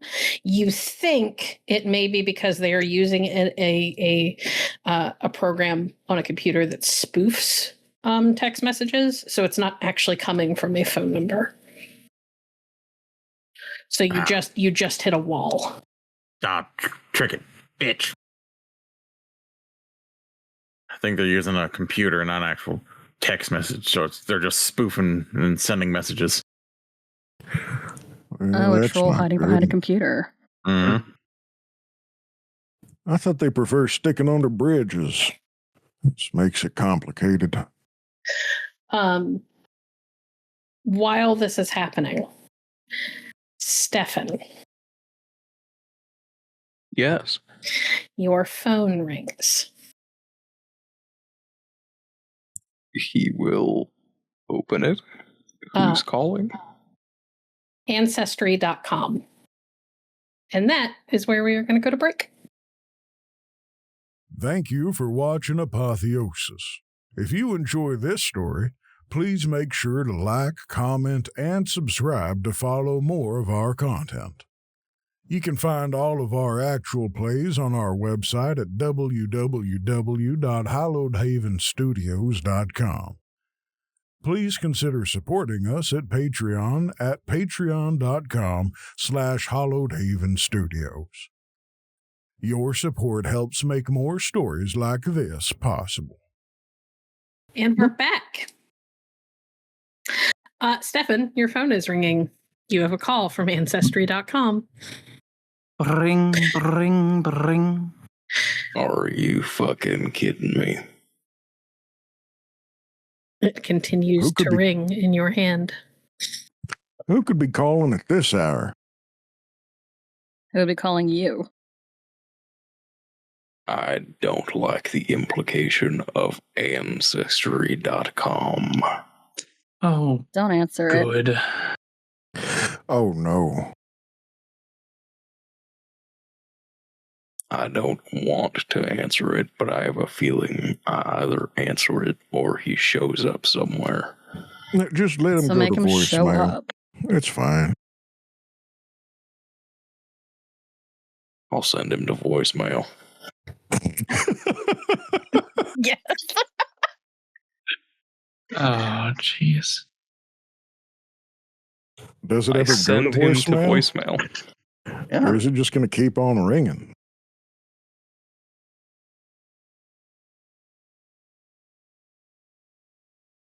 It does in fact go to voicemail. Oh, well, at least we don't have to worry about that anymore. Oh no, I think we're about to see something else instead. There's another chime from your phone, Steffan. He'll look at it. You have a voicemail. He will open the voicemail. What does the Hey, voicemail kid, say? I understand not picking up. Obviously, there's a lot of unsaid things and untread ground, but I have some information about the situation you guys are in right now that I was hoping to share. Yeah, call me back. This number's good for the rest of the day. Bye.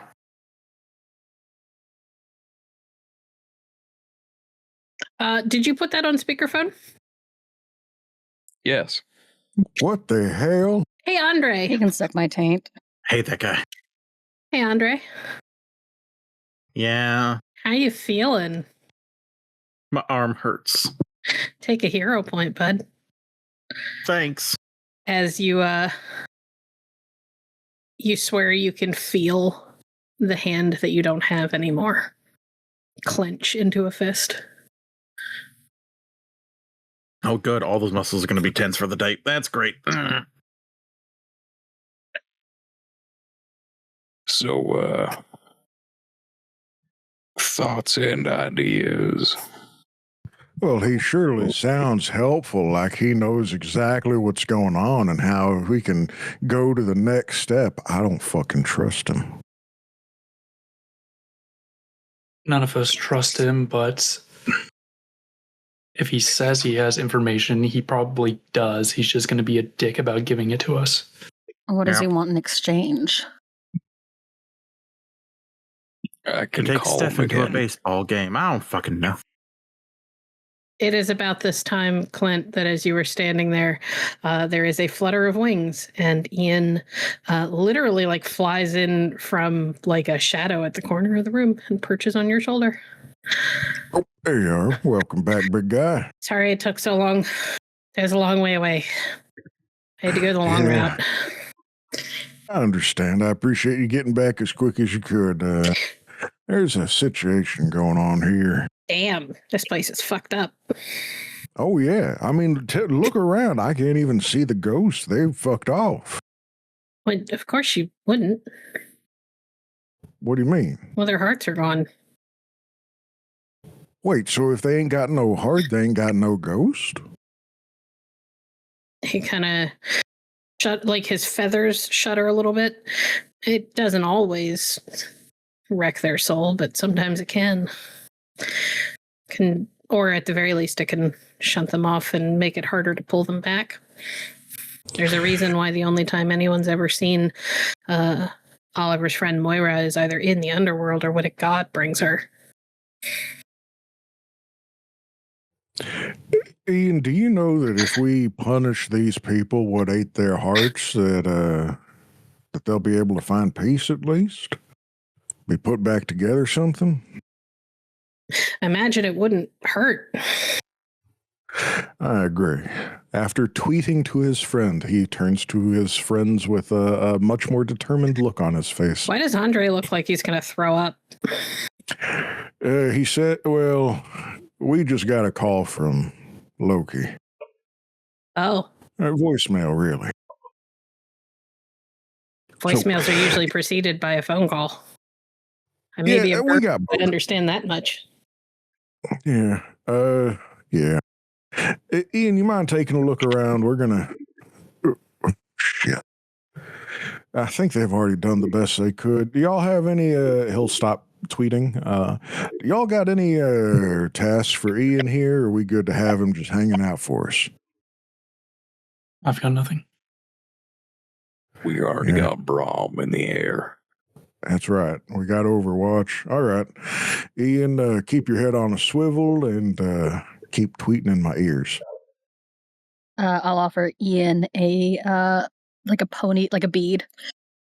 He will happily take it because no one bothered to give him a treat for taking a ghost to an underworld that's not his, which is a long fucking trip.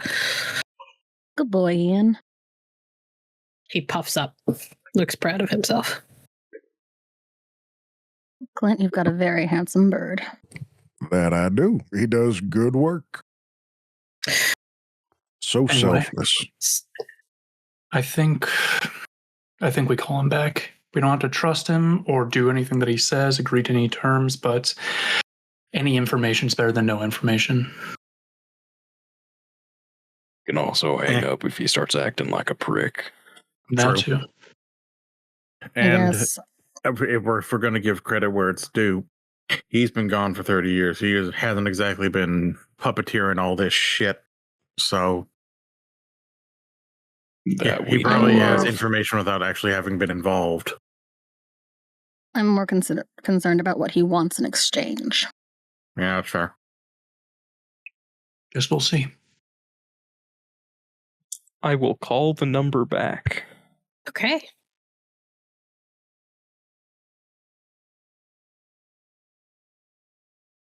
Ring, ring. Sorry. After the third ring. Hello. Hey,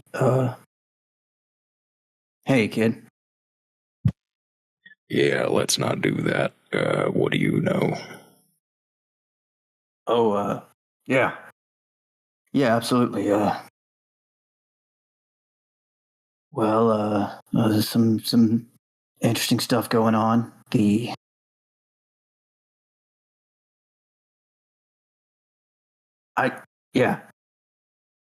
Ice Witch. She was able to take down wards on that safe house. Wouldn't have probably gotten in. Her and whatever she's working for. See, Gorm, my grandson, right? He's got the muscle to pull this off, but he doesn't quite have the foresight.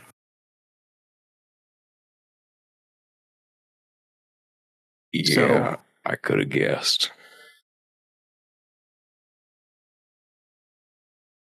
So, way I see it, he's getting it from somewhere. And you guys probably got to look at who that was. That's with the frost and such.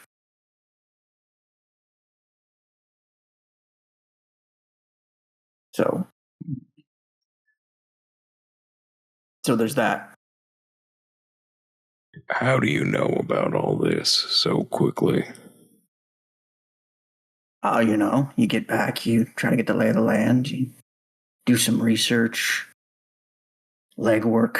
I got to do my own legwork, because on account of everybody wants me dead, or beat up, or in prison, or poisoned, or not the point. But yeah, I've been looking into it. It's kind of the thing that's happening, Scions dropping dead the moment they get their visitation. That's unusual. Plus, obviously, it's my grandson who's doing a lot of his great grandkids, etc., doing a lot of the brutalizing, and sort of makes it my problem. I figure I fix a problem that I started. Didn't start it, but you get me? You know where I'm coming from? Why don't you just go and tell Garm to stop then?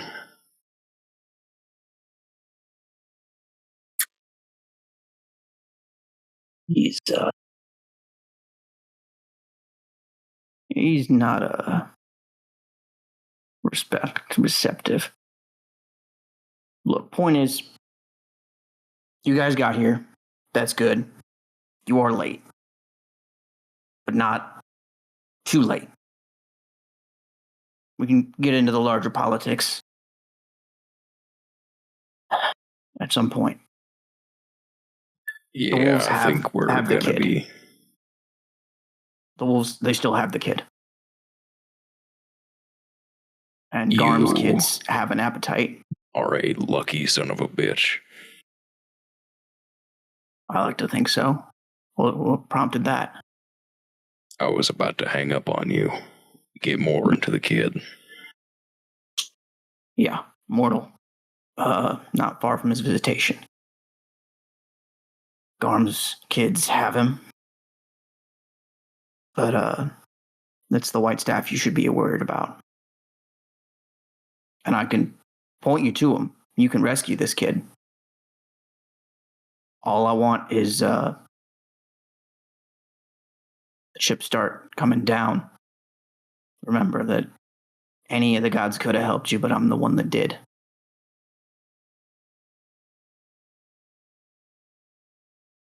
Tell me where the kid is. Yeah, Maul. Ways north of you. All right, send me the location. I'm hanging up on you. All right, it was good to talk to you. Hang up.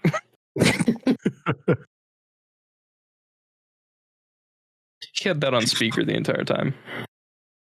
Clint has just been staring and sweating from the pilot from Airplane. All right, back in the fucking car. Mm-hmm. Yeah. One hell of a personality shift, going from the smarmy asshole that beat us up to mashed potatoes 2 weeks ago to some sad father. Fucking dick. You think he's just trying to reconnect with his kids now that he realizes how much of a shitty situation he's in? Him? No, there's always going to be an ulterior motive. Damn it. He's not going to tell us he has the fucking staff. Why should we be concerned with the white staff? What about it is the problem? I think it's more about who's wielding it. That. Yes, and it's probably a really powerful relic we got to worry about. Yeah, that's what I was thinking too. Right, like Steffan said, into the car. Gwen knows we're here. There is a time on Steffan's phone. Steffan, you are dropped a pin with a location. It is not hard to open it and see that it is an old mall less than an hour north. All right, we're going to try and get there as fast as possible. Ian, you want to stay up above with Braun? I can't fly as fast as he does. All right, then tuck in. We're going to be in for a ride. How far is it? About an hour to the north. Here, I'll show you the little map pingy thing. I am reasonably certain it is past where you can go without making yourself eepy. Yeah. So you can if you want to. You just have to think you have to spend a hero point to clear the status. Which I can do we can get there instantly if we want. Will we be able to have the van so we can drive away with the kid? I can take the kid. Oh, so we're going to show up, get our asses kicked, save a kid, and hopefully we're still alive and you're able to run away? Theoretically, we could show up, I could grab the kid, we could all leave together and never have to fight anyone. Wouldn't be as fun. Yeah, I like that plan. Sounds more effective. Until we know more about what we're dealing with, we need to prepare for actually fighting this thing. So the main focus should always be getting the kid out of there. Yeah, we don't got much time to prepare. Mm-hmm. How about we prepare in the van? Now let's get going. That works. I'll wait until we're actually in the van driving to say this, but here's what I'm wondering. Why Wait, so you're driving, you're not teleporting. I can use Lucky's hero points to clear the fatigue. I just don't have a way to say that in game. Yeah. I mean, we don't got much time. I don't think they're going to keep the kid alive for long. Yeah, I think we need to get there as fast as possible. And Andre will look to Blythe. Hate to ask, but if you could get us there quick and get us out quick, then that might be best.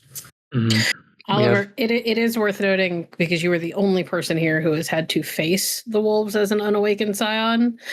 If they took this person out of here because they hadn't awakened, they have to force it to happen, they are moving as fast as they can. Yeah, we don't have time. We're up against the clock until this kid awakens, and that could be literally at any given moment. Sorry about your planning time. Everyone hold hands. Yep, let's fucking do this. Okay. I will take Kumbaya the time. nail out of my hat get the and dragon. enlarge it. Okay, hold on. What are you doing, Steffan? I am getting my weapon ready. Okay. Would you like to describe for the people at home what it looks like when you do this? Yeah. He will take out of his belt a nail, a large, kind of flat-headed square nail. And he will hold it, and it will enlarge into a cold iron maul. Big hammer. Neat. This is the first time any of you have seen this. You saw him receive the nail when you were in the Tuatha overworld, but you have not seen it actually turn into a weapon yet. I don't think that we're going to be repairing any sort of train tracks for that size of a train, but all right. Okay. Right. Anyway, and I'll once again whistle to try to lure Brahmin. That'll work this time. He's not off hunting. He was explicitly keeping watch, so he's not far. Mm-hmm. He does, however, land outside the door. And when he goes to move inside, because he is a fairly big boy, like what's left of that front door just kind of gets crushed under him as he walks in. Blythe being used anyway. Blythe is using Street View to just kind of get an idea of where they can pop in that's far enough away, that's got some cover. You'd have to be several blocks away. This is a mall. It's a pretty open space. Can I get on the roof? What does Street View show you? Are you mean like Street View is in like Google Maps? Oh, yeah. Oh, yeah. Then, yeah, you could probably aim for the roof. And it's a working mall, correct? No. Sorry, abandoned or working? It's abandoned. Most malls aren't working anymore, so. That's so reasonable. All right, kids. Everyone keep your hands and feet inside the vehicle at all times and don't throw up when we get there. Would you like to describe what it feels like while I move your tokens to the right fucking map, because I didn't plan for you guys to pop up. I didn't plan for you guys to pop up on the goddamn roof. Would you like me to go somewhere else? No, it's fine. It's just that I hadn't put your tokens there, so I have to move them. So you describe what it feels like while I do this. And I do tell them we're starting on the roof. As everyone's gonna hold hands, and you see Blythe like kind of look around, and you can see she's like doing a little bit of like math before she says, "I advise you close your eyes," and it feels like something like it feels like you're in a room with just a ton of pressure, like you're being squeezed as like there's no for Steffan especially except for the smell, I guess, that he associates with Aesir magic. It's almost nothing. There's no scent, there's no sound, there's no anything. It's like when you go to sleep and then you wake up and it's morning. It's like that, except for that insane, like almost eye-popping pressure of moving through space. Okay. And a lot, Blythe does not seem to notice it. You might feel a little dizzy afterwards. It's not an actual,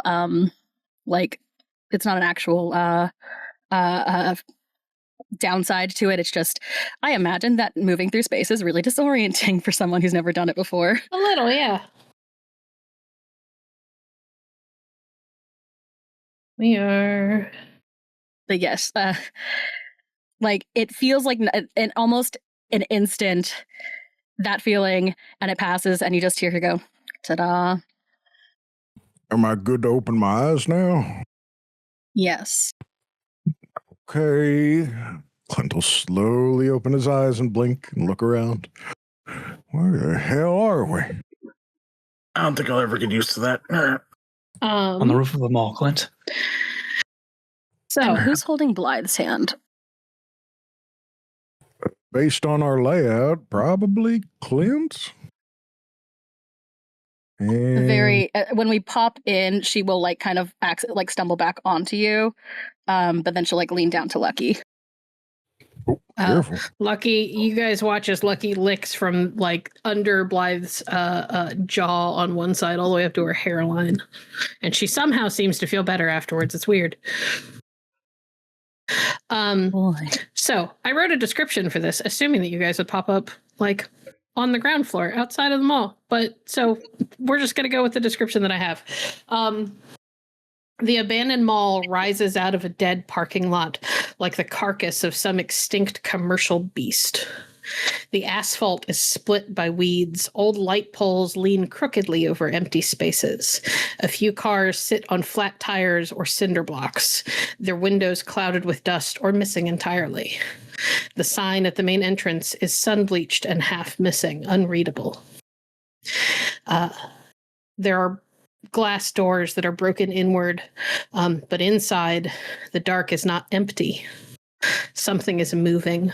Something is breathing.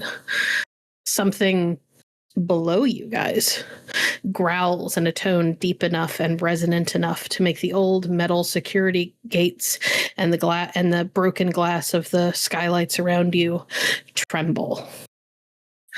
I need Oliver and Blythe to both make me a perception check.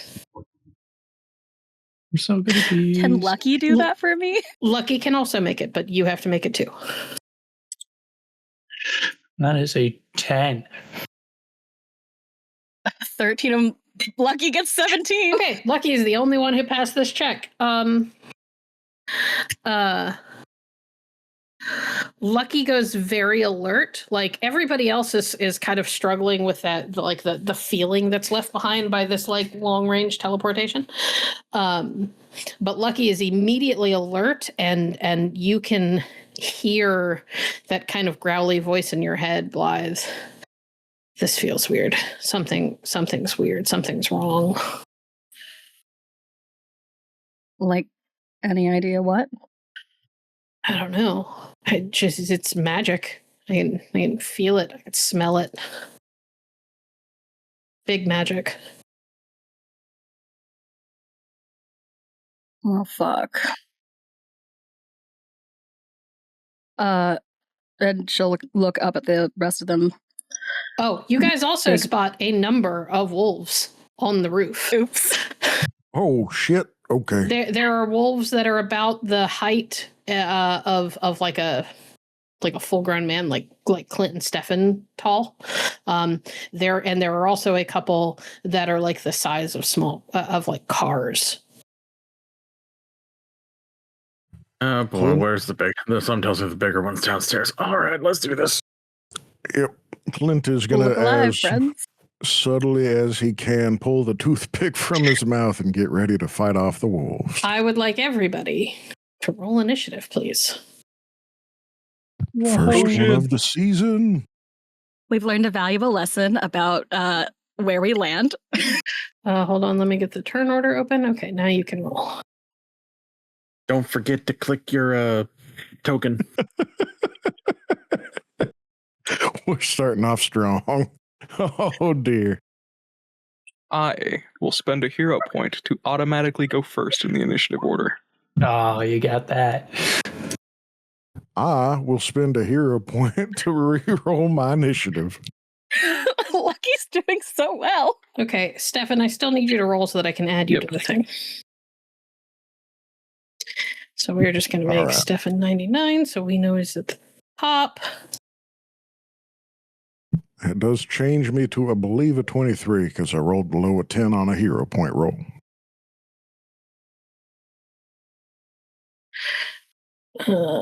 Try and move this so that people at home can see the initiative rolls. Blythe does one thing and one thing only. Did that. Did it work? It did. Okay. Then I need to go over here.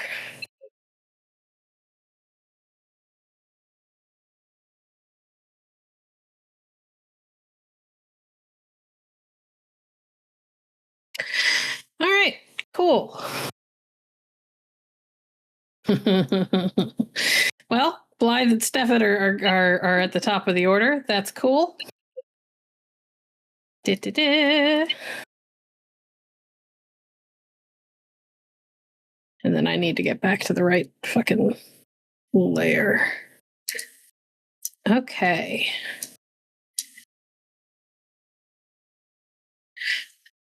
Steffan, Yes, all right. you get to go first, darling. Well, I don't see any child up here, You do not. so I will move to the window and break it and look through. Hey, you can break it. That's no problem. Looking through, you see directly under you. I have to open the thing so that I could see where you'd be looking down. You see a couple of things. You see dead storefronts, broken kiosks and seating pieces, collapsed signs, empty. You see a space where there's like negative space in the floor of the second floor. Like it's like a balcony that overlooks the bottom floor.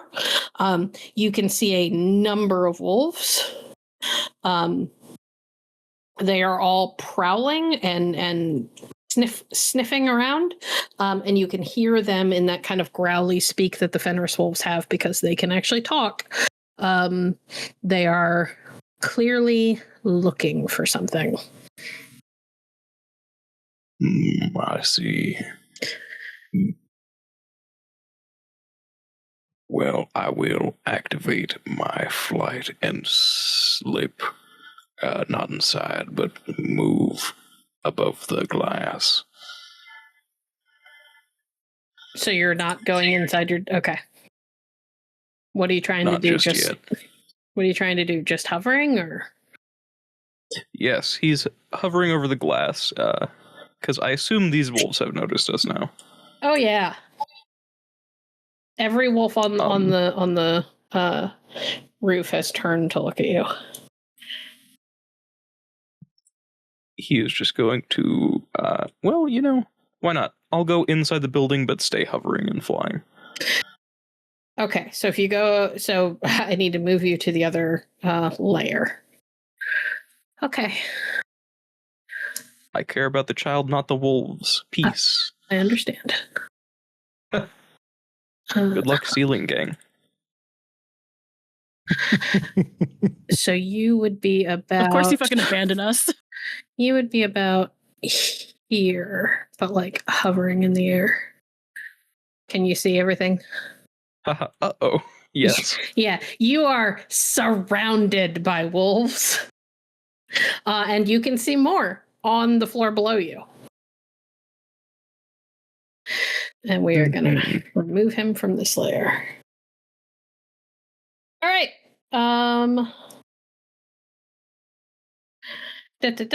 Blythe, your turn. I'm so sorry. Did Steffan just leave? Steffan is below you, so he's not not on your thing, and it removed him, so it's fine. He's at the top. It's really easy to remember where he is. Blythe just like pinches between her eyebrows, or her pinches the bridge of her nose for a second, and pulls from kind of behind her ear her hair stick, and it twirls it for a second and extends to her Cheng. Okay. Any chance? There's no way to tell if these little guys are minions. Is there? No, there is no way to tell. In that case, we're going to pop to the nearest one and pop to the nearest one and do a stab. Okay. Move yourself to wherever you're going. Which I think is this one. Yep. Oh my god, I have too many character sheets. You have 2.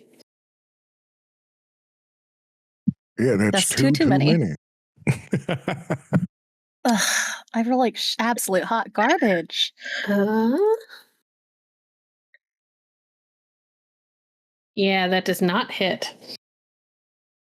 It kind of dances to the side, kind of jukes to the side for a second, and avoids you. And you hear a kind of like snarling little laugh. All right, whatever. I am, however, using a move by action to continue out of the way, to pop back to out of the way, so I'm a less tasty target. Okay, where are you going? Actually, probably going to cover some ground. Let's get to the other side of let's just move away normally. I was muted. I was asking Blythe, do you want to try again? I actually would.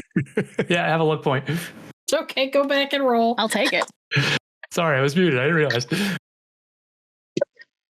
I roll so bad. Gary's shouting at his monitor.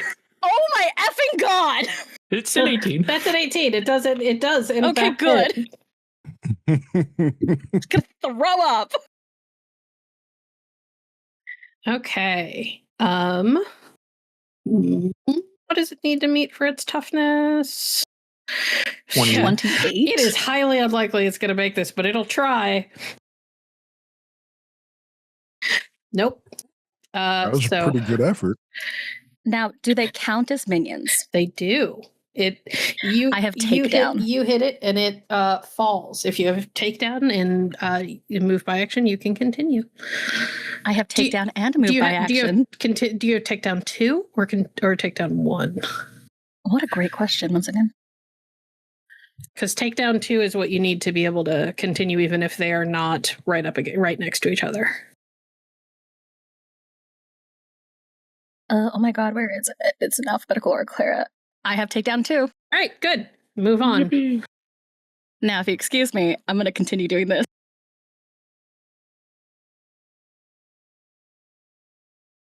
Hello.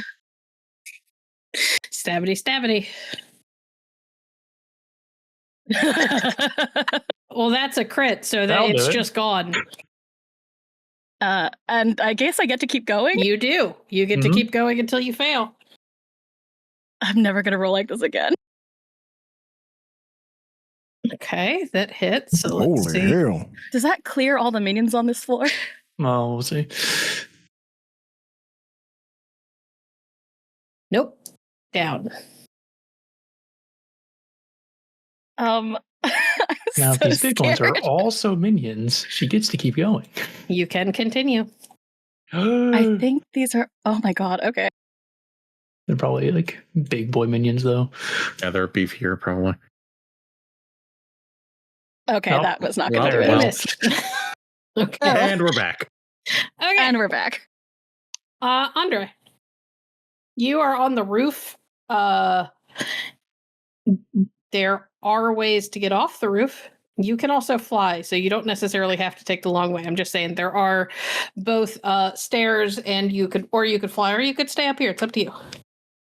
Given the fact that there are so many of my friendos up here with Lucky and Brom and Ian, as well as Clint and Oliver, I am going to just go ahead and go after Steffan, who's alone in uncharted territory, to make sure he at least has some backup. So I'm going to pop the wings out of the Daedalus device and fly after him. Okay. So we are going to move you up here so that you're not actually on this layer anymore. I didn't mean to make you smaller. Serpano. And then we're going to move you over here.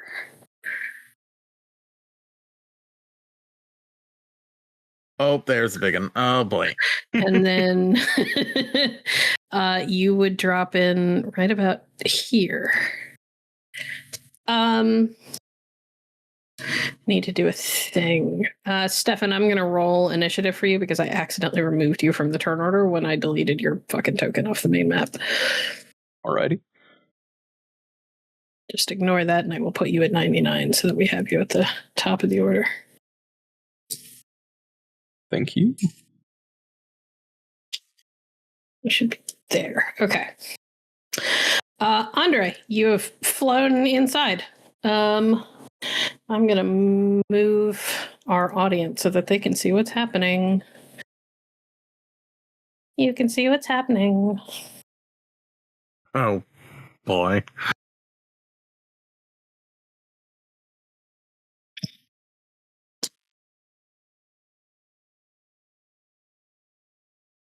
There you go. So everybody at home can see where they are. Steffan, or Andre, what are you doing now that you're inside? All you've done is move. Oh, God. I think what I'm going to do is I'm just going to look around and just look for the biggest target, which would be from immediately what I can see, this one. And I will go ahead and fly over to it and swing at it as I just roll the wrench in my hand, which extends into a large Labras axe. Excellent. Do it.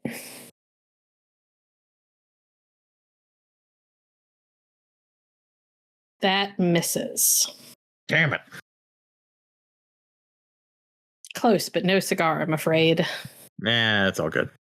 Actually, you know what? I got an extra hero point from my Make sure that arm you move being your all fucked up. Make sure that you move your token. Yep, I got an extra hero point from my arm being fucked up. I will use a hero point of my own. Do it.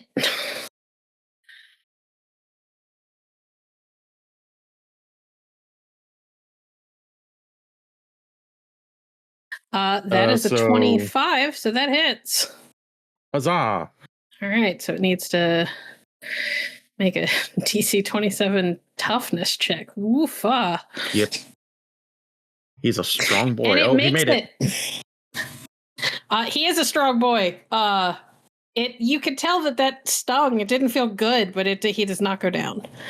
He turns and snarls at you with bear's teeth that are almost as long as your arm. Okay, we are on to Lucky. Oh my God. Jesus. I'm gonna have Lucky join me then. Okay. Make sure that Lucky has enough movement. Let me see.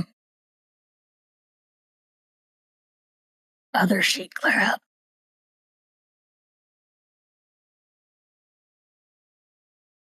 With his jumpies, he's 60 feet at 16 miles an hour, Yeah, so I think we can get there. Yeah, he's fine. Yeah.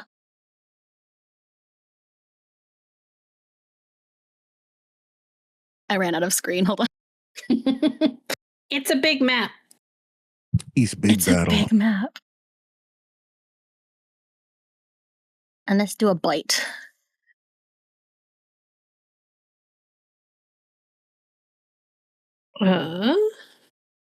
Weird.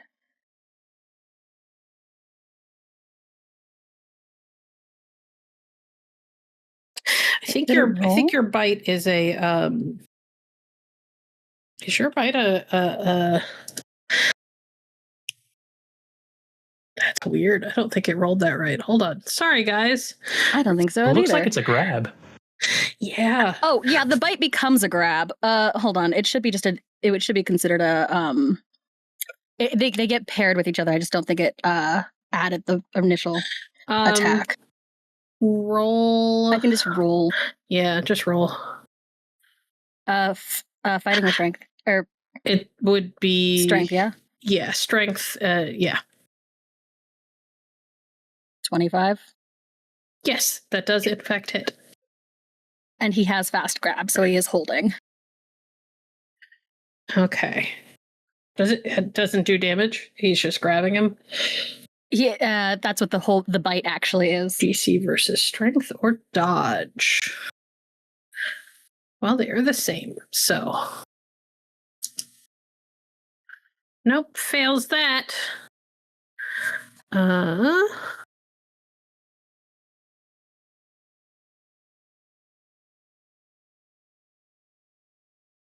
And then athletics or acrobatics. Same again. Nope. So he is immobile and vulnerable. Dog on dog violence. You hate to see it. They're not dogs, they're wolves. Both of them are. Lucky just looks like a dog. Puppy on puppy violence. Puppy on puppy. All right, Oliver. Yes. Okay. Quick question. I did a power stunt like an hour and a half ago in game time. Would I still be considered fatigued? Nah.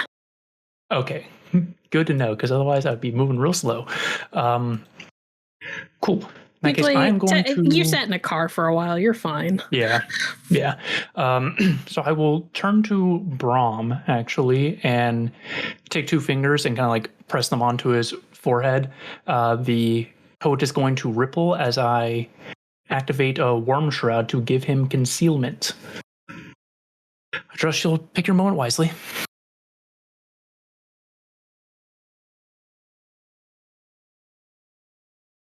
To who?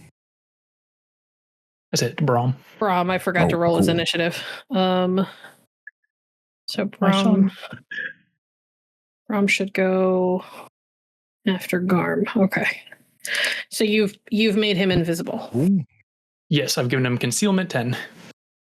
Okay. As due to the nature of the cloak, it's less that he's invisible and more that people seem inclined to ignore his existence. Okay. Would you like to move at all? I got 30 feet, so I will. There are stairs kind of behind you at the edge of the building. There's two big wolves up here, but Blythe and Clint are up here, so yeah. How far is that? That's 80 feet. I'm not going to make that. The hole's like in this spot right here, right? Yeah, but it's like open space under it. Like you are looking down. Oh yeah, it's like a tall mall. Okay. Yeah, this is a 2-story building. So if you try to jump in, you are going to land on the ground floor. Okay, gotcha. I was non-conceptualizing how tall it actually was properly. In that case, yeah, I'll move 30 feet over here. That is as far as I can go. Okay. Actually, I'll do an athletic check, see if I can go further.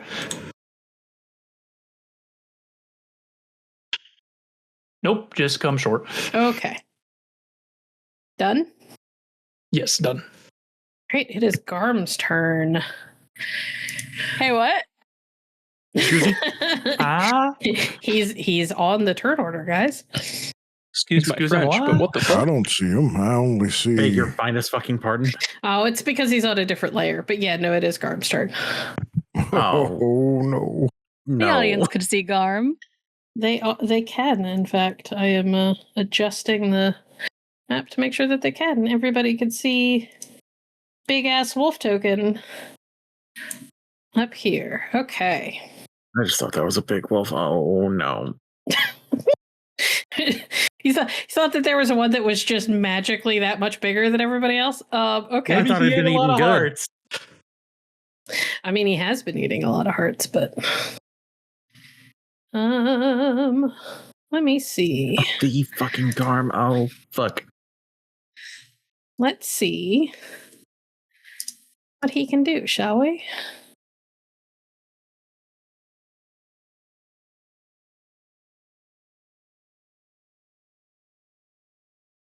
Oh yeah, he's got lots of movement.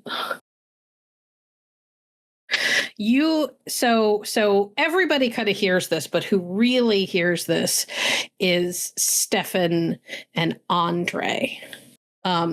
You hear the scratching of massive claws and the heavy thud of paws, as big as I explained to Andre earlier, as big as like the huge tires on a big rig. As down this hallway and around the corner comes the biggest fucking wolf Andre has ever seen. And around this corner, Steffan, you know who this is. You've met him before. Oh no. Oh no.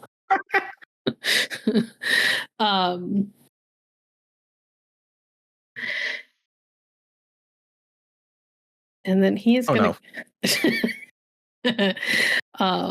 actually hold on. Can he get make sure he can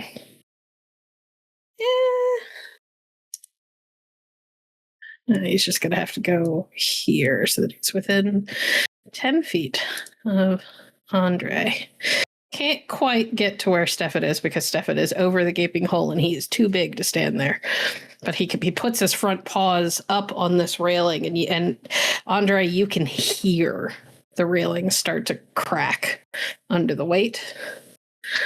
And he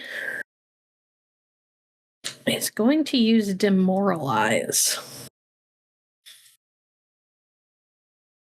Oh boy.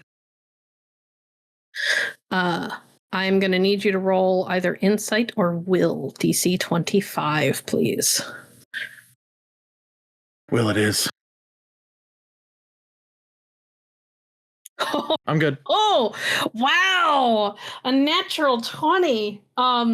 He does this thing where he growls and you can feel it like in your rib cage, like your bones shake from how loud and how powerful the sound is. And you are pretty sure that had you not just had to steel yourself against hearing Loki's voice after what he did to you, that would have shaken you to your core. But you've already kind of like gathered your mental fortitude. Yeah, you're big and you're loud. Fuck you, mutt. Okay. That did not work. And it is Brom's turn.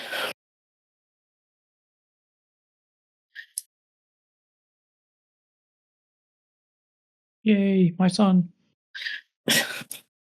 He is your companion, not your son. It's my son, my heart. My son in my heart. It's so cute. I do not have a speed for him, so that's fine. We're just going to have him roll athletics, which he is unlikely to beat his... Oh, no, he does. Okay. Brom, seeing that things are mostly pretty well in hand in here, out here, is going to dive into the hole left behind by Steffan and Andre and disappear inside of the mall. He's already out of sight anyway, so...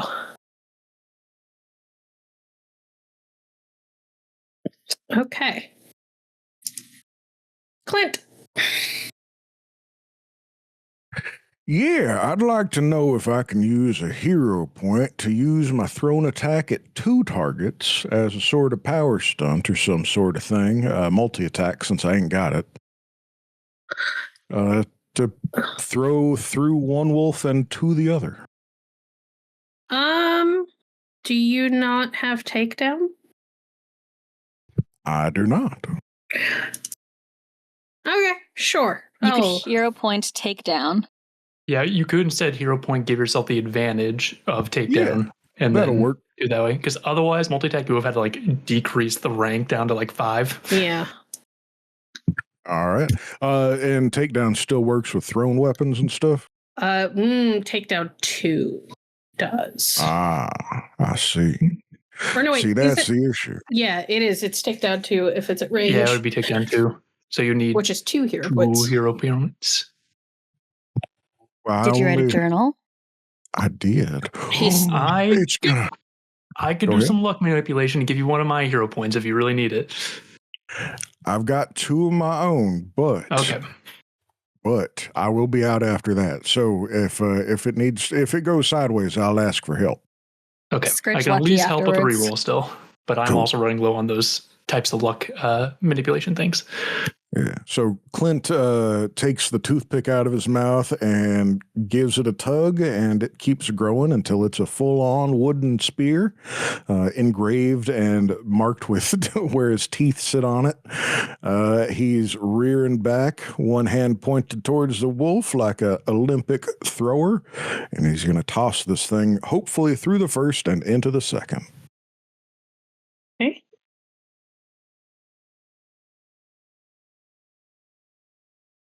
We just have to wait for the hero or the sheet to finish loading. All right, there we go.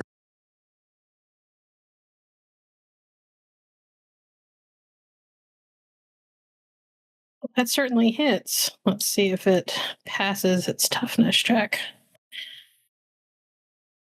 It does not. So the first one goes down. All right, let's see if the toothpick keeps on flying.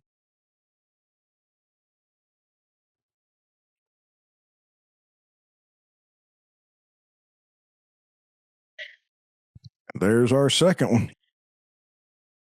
Blythe watching this, like, don't you have to go get it? Also goes down. All right. With that, I would like to use my swift action to recall my spear and get ready to start moving. Okay. Do you have? I mean, you could move now because you haven't used any of your movement. Oh, yeah, that's fair. Yeah. So as it flies through 2 potties covered in gore and wolf guts and maybe a bit of fur, Clint will raise his hand to get it to fly back the same way it came. And then, Blythe, it's time to go. And he'll start to jump through the window or the glass skylight. Okay. Do you have like jump or anything? I do have a feather token that lets me fall safely, and my toothpick gets used as a pole vaulting stick. Okay. Well, at least you have the feather token that lets you safe fall. That was my biggest concern. I was just like, because that's a long way down. Who needs to die? Just fall gently down. Oh goodness, it's getting scary in here. Holy hell! Oh fuck! Go ahead and drag your token out near where. Oh wait, no. You know what? You just have featherfall. You do not have flight, do you? Nope, I ain't got flight. I'm falling right where I land. Okay, so I actually have to move you to a different map altogether. You're gonna be the only one on this level. Uh-oh, I fell kind of far. You are gonna land right about here. What the fuck? We watch him fall past us. Yeah, you actually do. So the good news is, you still have takedown. Oh my gosh! And you are surrounded by things you can throw at. So. Oh my gosh! You'll have until the end of your next turn too. I gotta move our viewers. Sorry guys, they have split up on me, and I'm trying to keep up. I swear I am. I'm Sorry, the one who BP. takes the stairs around here, apparently. Well, not if you need a ride, because I'm going to grab you and we're going to go. Works for me. All right, so Clint landing down there, he does have reach, but since we took it for 2, we're just going to keep chucking the spear. Yep.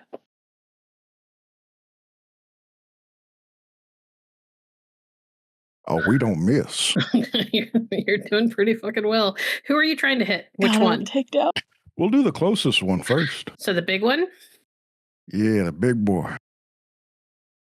This is a bad idea, but here we go. Down. It worked. Hell yeah. Now we'll go You are kinda benefiting clockwise. from my shitty rolls. All right. Who are Love you it. starting with? We'll Okay. go from there. So clockwise, so that'll be next. Uh-oh, that was a little low. Yeah, but it still hits. Let's go. Yeah. Oh. All right, we got one more. See if we can hit them. You've got 2 more, technically. All right. Yeah, that's true.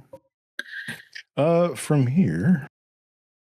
That one Yeah, I also wouldn't be able fails. to see through that wall. Okay, and then we got just one left that I can see, so I'm going to throw my stick at it.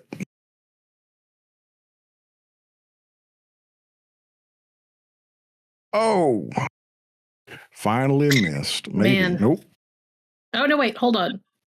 Yes, I I'm only sorry. got a You did 15. miss. You did miss. I thought I saw 16. No, you missed. That one jukes out of the way.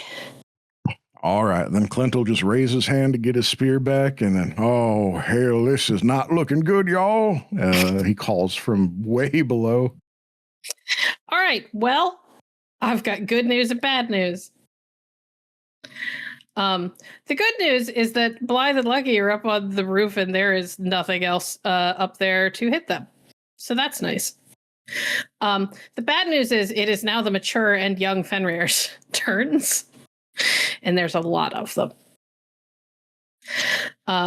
So we're going to start with... We're going to start with the young Fenrir's, I think.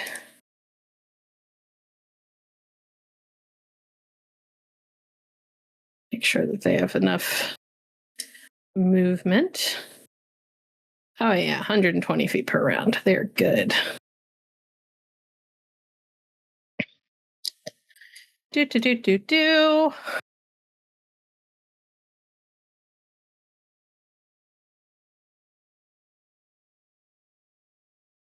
Okay. Unfortunately, Andre. Yeah. Steffan isn't on the ground yet. Nope.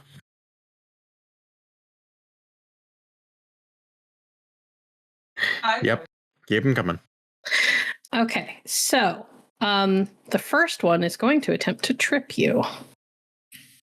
Bitch. And you are going to have to roll your acrobatics against their athletics.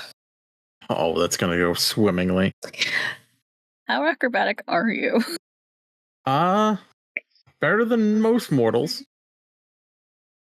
And then I'm gonna...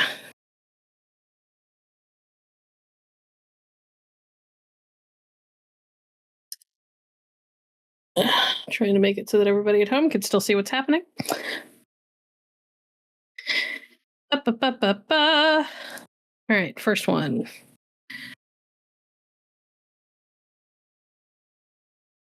Nope. All right, you are tripped. Makes sense. And if I remember correctly, I think the others get bonuses if you are on the ground. Probably. 90% certain.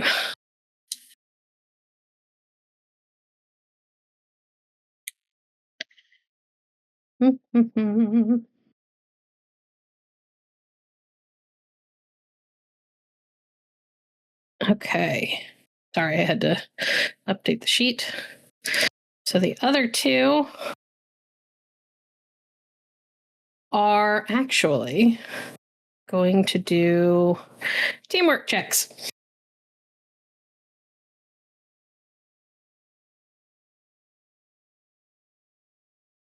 Yeah, they're doing team attacks Makes sense. to help their to help the mature Fenrir who is about to chomp down on you. It's been a hot minute since I have run something like this, so I apologize, guys, that I am doing a thing.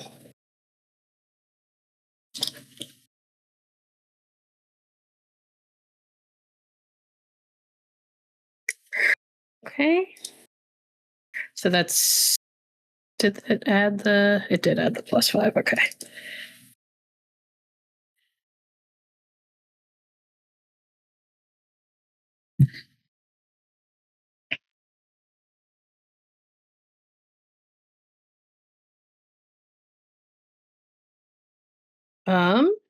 Did I do the wrong thing?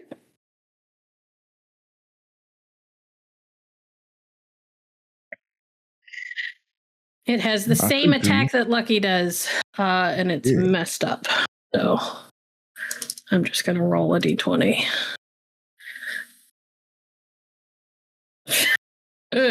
Okay. I think it's good.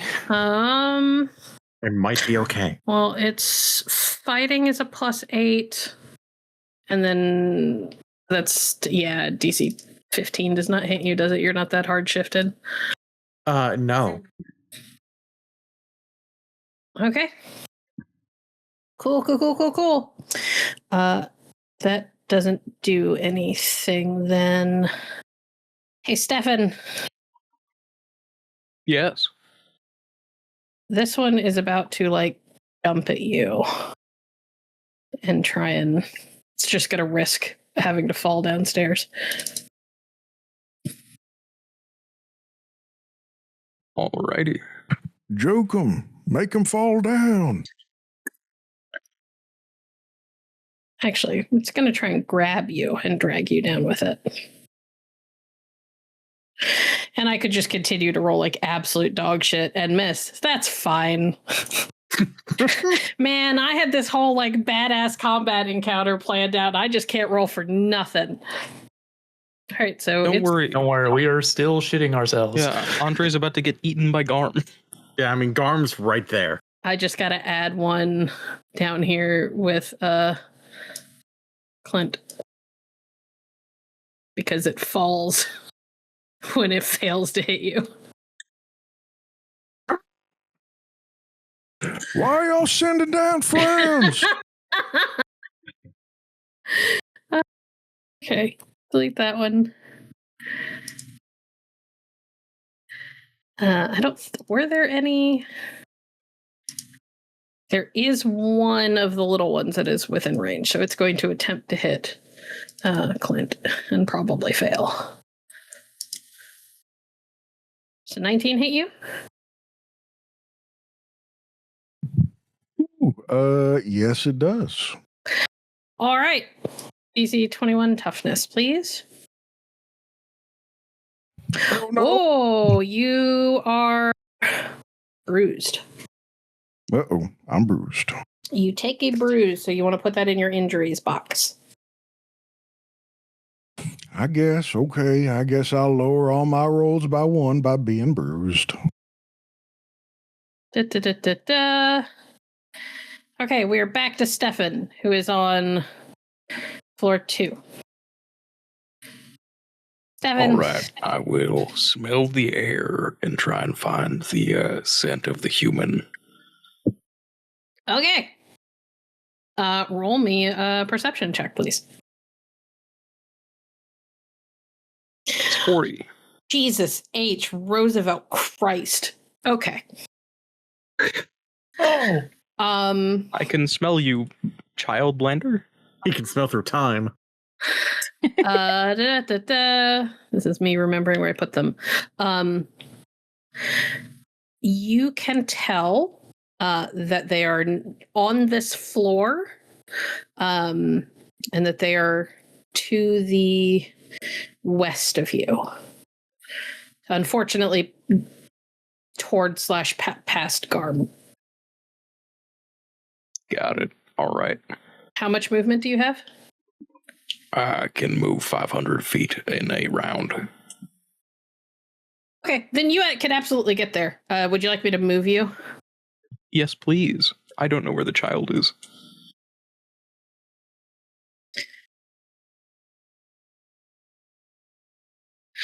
And then I need to move them. Oh, nope. Change layer. Tokens. Can you see it? Yes. This is a young woman in her probably early 20s. She is wearing purple scrubs and looks terrified. She is crouched down in a corner. She has pulled like a discarded box of some sort in front of her and is desperately trying to hide behind it. And when she sees you, she screams. I'm not a wolf. We're trying to get you out of here. Give me a second. Okay. All right, let's see. Back to the thing. It is Blythe's turn. Oliver, do you need a ride? I love one. I'm gonna grab Oliver. And Lucky. Okay. How much movement do you have per round? Hold on. Oh, I am trying to select in that thing. These guys are not here anymore. 1,800 feet. Oh, Jesus. Okay, yeah. And you've got move by action, so you could just pop around as you want. Yeah. Where would you like to go? Or 500, depending on whether if you feel nasty. Let's. I don't know. I need to get. Oliver, can you see in? I imagine from where I'm standing, I can see through the hole, right? Yeah. So what you can see is you can look directly down. There is the biggest fucking wolf you've ever seen. Like, Oliver, you have seen these wolves in action. The one down there is like the size of a semi, if not bigger. You could say that. Andre is surrounded by wolves. A handful of the small ones, one of the bigger ones, and he is on the floor, on the ground.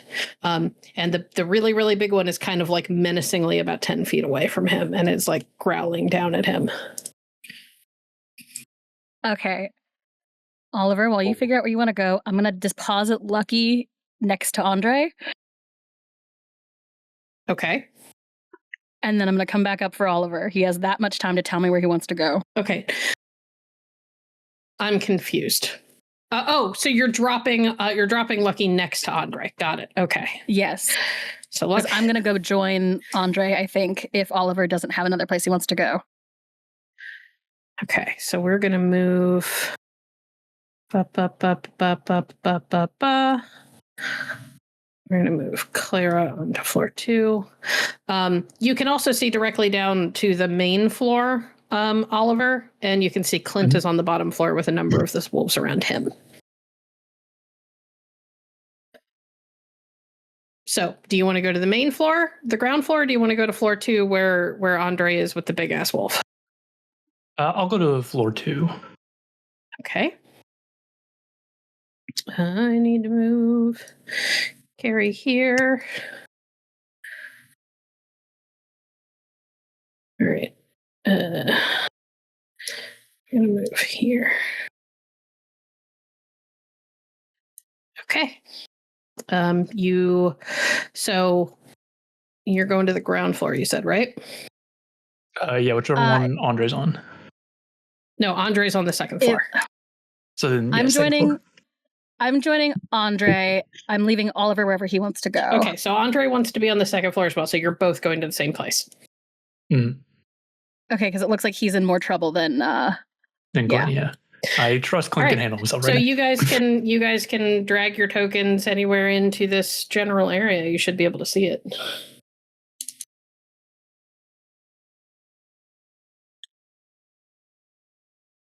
Why didn't my token move? Where the fuck am I? I think you moved me. You moved Lucky, but you didn't move me. No, because you could just drag and drop from your sheet over on the side.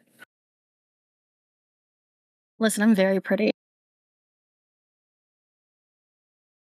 You're right here. There you go. Also, that's my movement. That's part of my movement. Yep. Hey, Andre, and I'm about to start attacking now. Okay. We'll see if I actually who hit. are we starting with? The littler guys. Okay. Let's see here. Lucky, go away.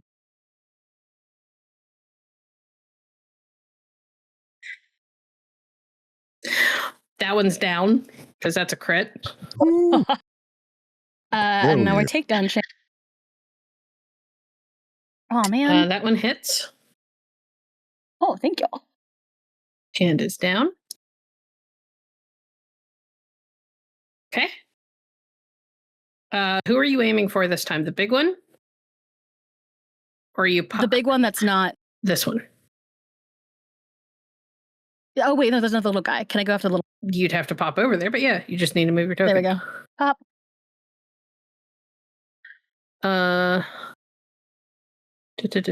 Yeah, okay. That one's down. And now I go after the bigger guy. Okay. You want to... 23. Oh, wait. I just rolled on the wrong sheet. Hold on. They're much tougher than that. Just shows up like, hey, Andre. All right, that one's down. Oh. Consider your ass saved. I'm gonna keep going after minions. I don't need to deal with Garm. How much more movement do you have? What was the vertical movement? Like 30, 40.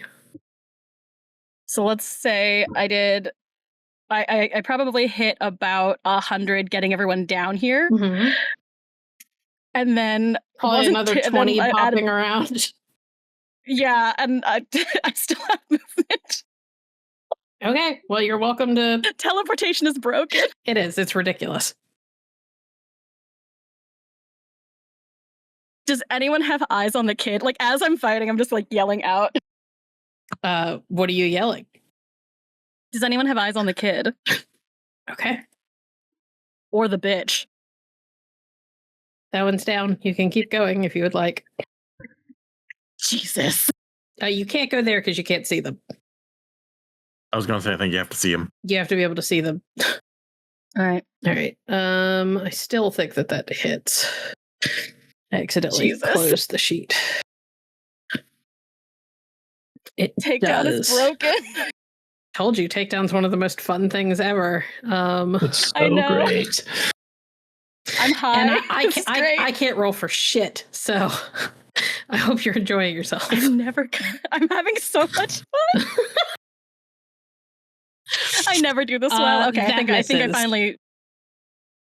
God damn it! Blythe's just a full whirling dervish. Just she's gone. If you've ever seen anyone do wushu or kung fu with a spear, it is insane. Andre, it's your turn. Oh, okay. How you doing, Andre? Better, thank you. So Andre's going to look over at Garm, who I assume is still like hanging on the buckling and beginning to cripple railing. Yep. It's just going to grin at him and then work to push the railing to knock the big pupper into the hole. What do I want to have you roll for that? I need to look at your sheet. Hold on.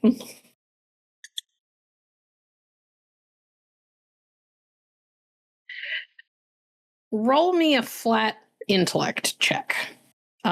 Because this is an expertise you don't technically have, which is like structural engineering. 19. I will say that you know where to push. Now make me a strength check. 22. Yeah. Okay. So here's what happens. You know where to push. You actually bring your foot up. And push your foot like right at the perfect place where it's kind of crackling and crumbling. And you just kick with everything you have. And this stone railing that was already not in great shape buckles. And Garm starts to fall. And then doesn't. And you hear this deep, resonant, growling laugh as you realize that his front paws are standing on nothing.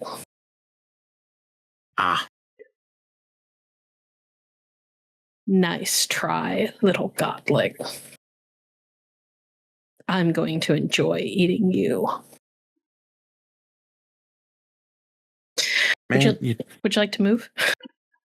yeah. Andre will just let the Garm just go like, huh, neat, flip him off, and then just fly away. Where are you headed? I'm going to. Oh, actually, I might grab Oliver because I don't want to leave Oliver here with Garm. So because I have the same. Poor Lucky is getting abandoned.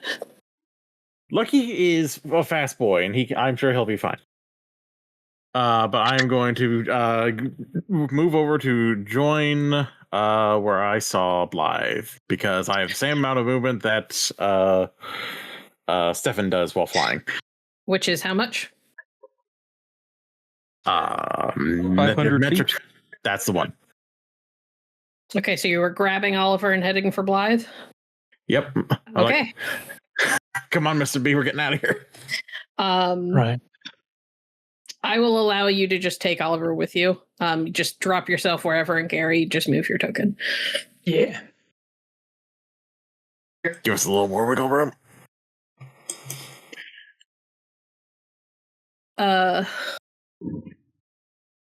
Hey, Lucky.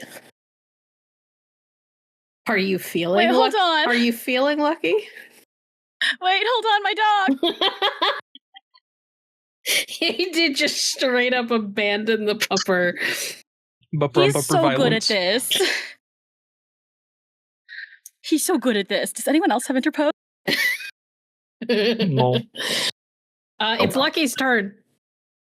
Oh, good. Lucky's gonna probably sprint to catch up with me. How much movement does Lucky have? He's got 60 feet. If you would like, that's not far enough to get to you. But you could roll athletics for him. And I think it's a DC 15. If he hits a DC 15, he can double his movement. Probably also duck in one of the shops. I think we've fought so much together. I'm gonna roll the athletics, I think. Getting 60 feet is fine. Because there's nothing trying to kill him in the way.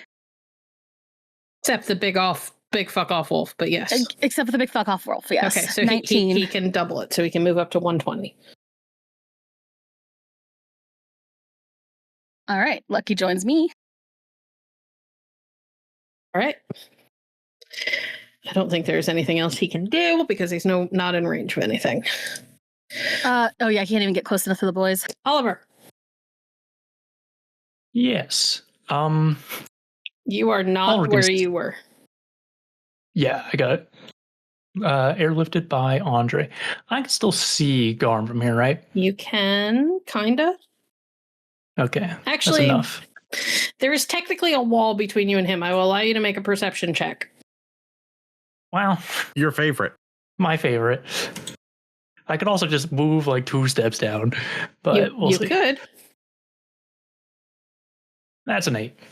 You cannot see him clearly enough to be able to do whatever it is that you were thinking about doing. You would have to move. What if I moved here? Yes, you can see him. All right. So yeah, as Oliver just kind of wanders over, frowning to himself a bit and looking.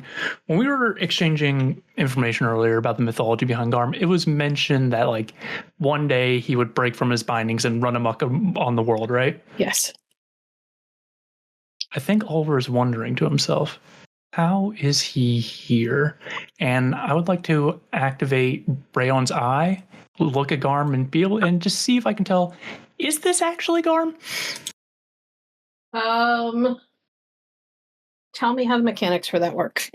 It's just I'm doing insight, and Brayon's eye gives me a big extra boost to it. Okay, do an insight. Hold on. That's only a 10. I don't have many luck points left, but I'll use the last one just to do better. That is now a 26. That is, in fact, Garm. Okay, that was... Well, now there's a confirmation. Yeah.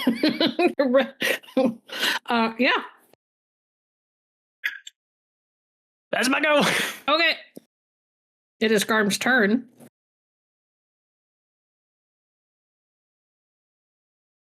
And Garm.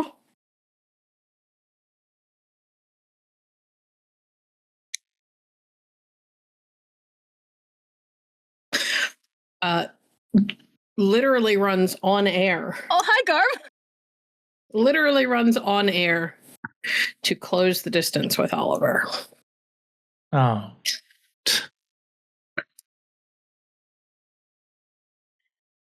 And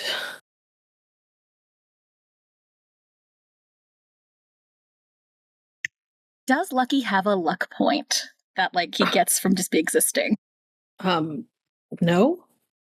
Luck points are a power thing. Like the way that we all start with hero. Sorry. Does Lucky have a hero point? No. Okay. Well, now it fucking works. Wait. Did those both pop up at the same time? Yeah. They did. Weird. How it worked earlier, but it didn't. Oh, it didn't work earlier, but it's working now. Strange. Anyway, I think I'm good. Yeah, I did roll a 1. God, my dice fucking suck tonight. It is Brahm's turn.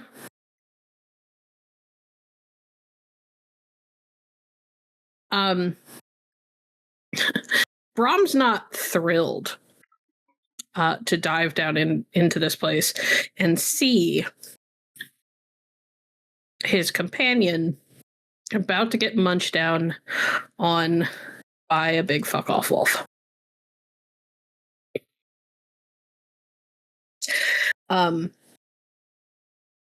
Oliver, you are looking up at this thing and convinced that you are about to die. It's snapping its teeth, it's growling, it's getting up in your face. And then there is a gout of fire.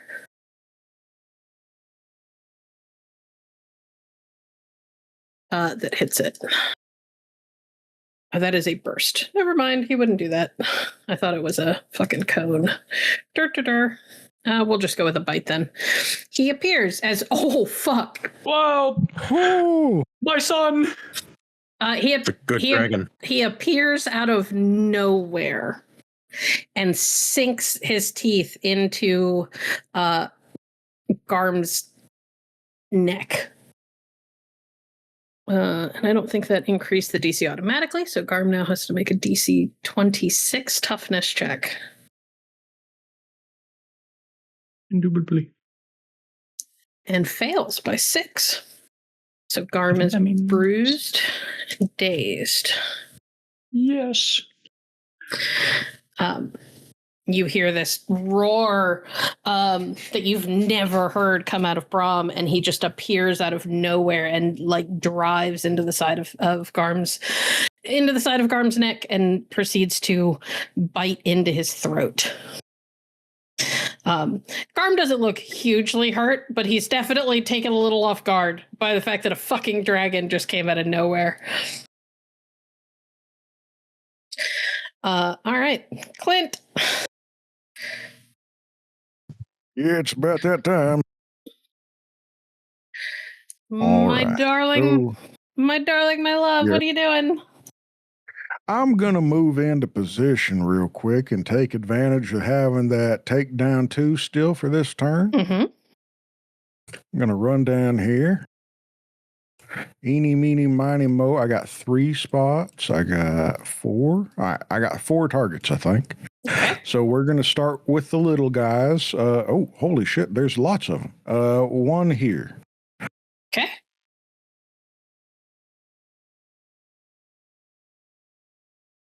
That certainly hits. It sure do. And it goes down. Then we'll go for the next one in the same hallway. I didn't see that one at first. This is a big mall, by the way. Well, it is a mall. Yeah. All right. Yeet. You want to We're going for the little guy in the same room. Okay.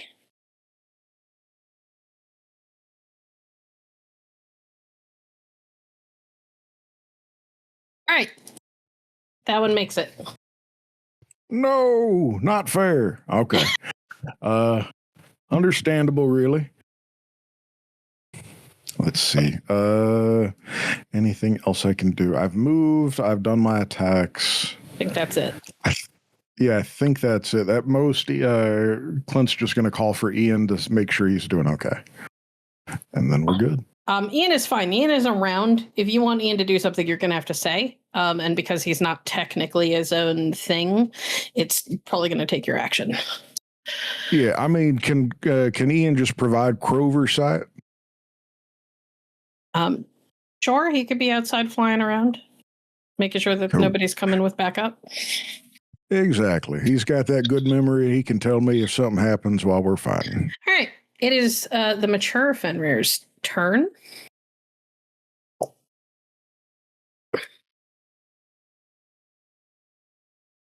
Oh, hello.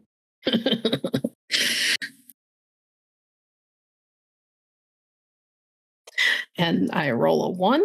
I don't know why I fucking bother. All right, let's go back upstairs. Yep. Blythe. Hey. Hi. Listen, I've always loved you. I mean, I'm gonna roll like shit because I've been rolling like shit all night, so it's fine. Listen, we both roll like shit. I'm just hoping. But BP, if you don't, it improves the story. So hit them very hard. I'm trying. I'm like, we're not at the top of the round, which means I think Lucky's out of movement. Oh. See? Hold on. It improves the story. Yeah. It's a 24 to hit. I hate it here. Whose So luck is worse, yours or BP's? Toughness? I mean, today mine is worse. There's no way I can dodge this. Well, you can't dodge. It's a toughness check. Fucking 19, I'll take. Oh, fuck me. Okay, so it's a bruised and a dazed. And now you make athletics or acrobatics to see if it grabs you. Or knocks you prone. This is in the top of the round, so Lucky's out of movement for interpose, correct? Correct. All right. I hate it here. Sorry, athletics? Athletics or acrobatics, up to you. It's crazy. DC 29. because I'm looking at Lucky's. Oh, I rolled Lucky's dodge. Oops. Lucky's toughness. Is his better than yours? Yes. Oh, well, then you, by how much? 4.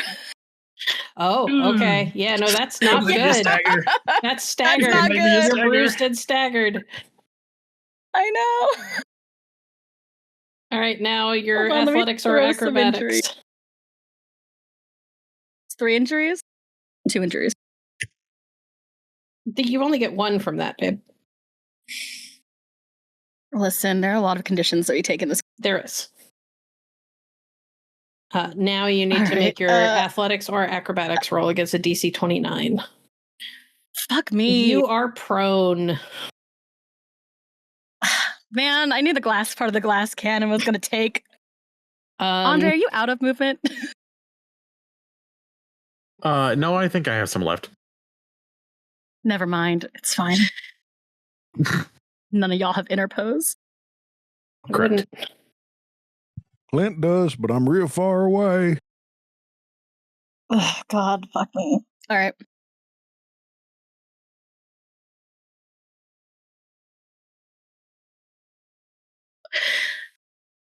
Hey, Blythe. What? You're prone, right? Oh no. I have some pretty nasty athletics. I might be able to get back up. Not on this turn, you're not. Double. I'm looking at my advantages. Check. Prone. A prone character is lying on the ground receiving a -5 circumstance penalty on close attack checks. Opponents receive a +5 circumstance bonus to close attack checks, but a -5. Okay, I just need to double check. No, I don't have anything that's going to get me up faster. Yeah, The idea is I'm usually not there. This is really going to suck for you. I know. Maybe, unless I roll like me. Or I roll like me. Oh, I did not roll like me. That's a 20. Oh, no. Fortunately for you, minions can't crit. So, I'm gonna need a DC 25 toughness check, please. Why? Because you just got bited. Yeah, Oh, no, boy. I certainly don't make it. That's enough. That's another bruise and a daze.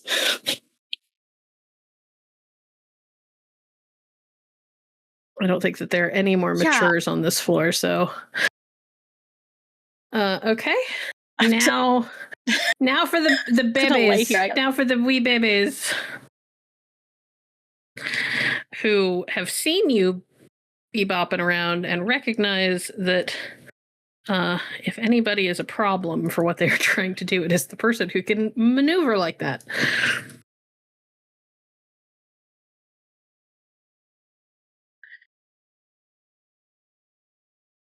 This feels racist. Does an 18 This hit is a you? hate crime because I hated it. Does an 18 hit you? Versus my Your oh my god, dodge.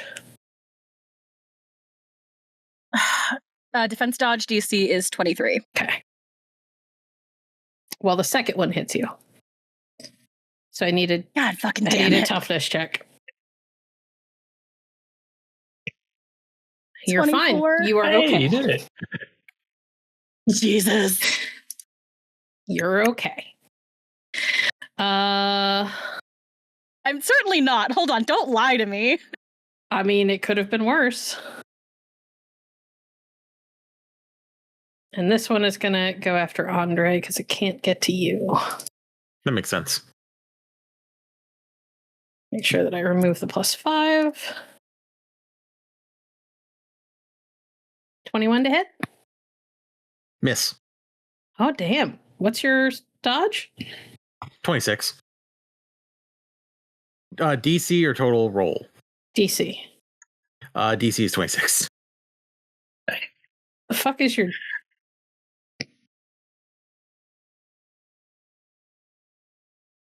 Wild. Okay. That's very high. Just like, what? Yeah. All right. We're going to go back down onto the ground floor because that's where Clint is. And technically, there are still babies that could go after him. Going down, down. Okay, there's one baby who could go after him. The others are just going to move closer.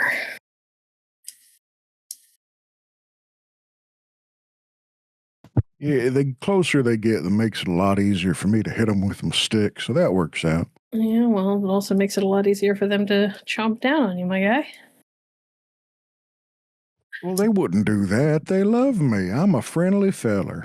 They do love you, mostly because, got that big heart. Big, tasty, throbbing heart. No. No. I'm pretty sure that misses. Even as a That does indeed miss. even as a toughness shifted as you are. Okay. Well, that's that. The matures and the youngs are done. It is Steffan's turn again. Let's go. All right, ma'am. I'm gonna try and get you out of here. Please do not resist. You're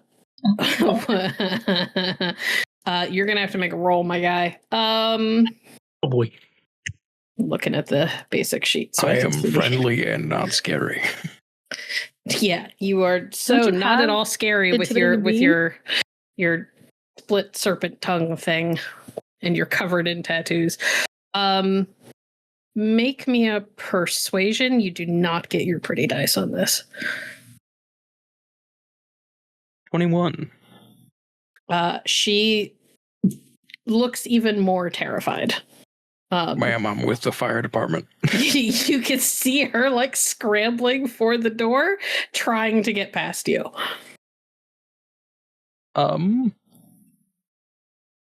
Did you say, ma'am, I'm with the fire department? Shirtless man. Okay, well, in this moment, I'm thinking, what's the best choice? Going outside is not. Force protection time. Can I, grab the back of her shirt? You could certainly Don't go out there. Yeah, I'm not going to make you roll. She's mortal. Grabbing her is not going to be hard, but it does freak her out more, which means that she is now screaming at the top of her lungs, which means that any chance of being hidden is gone. Yep. You're gonna, this is not gonna help. Please stop screaming. We are. Whatever. I will cover her head and fly up, intending to use myself to go through the ceiling. Ooh. Or actually, I'm fast enough. I could probably just go outside and up through the glass. How much movement do you have? 500 feet. Well, okay. Let me double check the roof.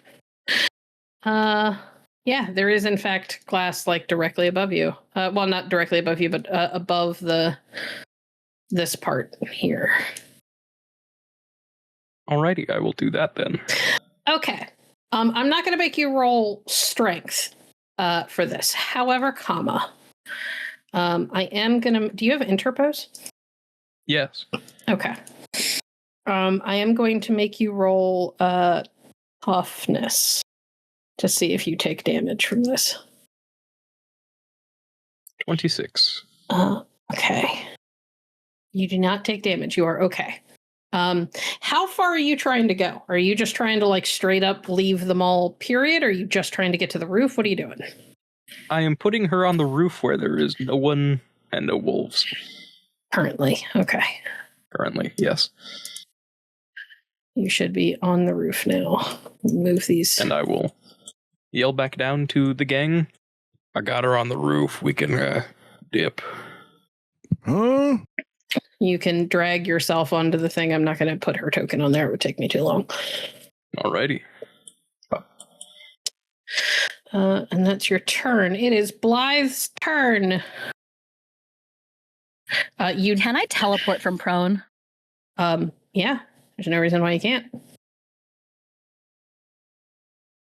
All right. I'd like to not be here, frankly.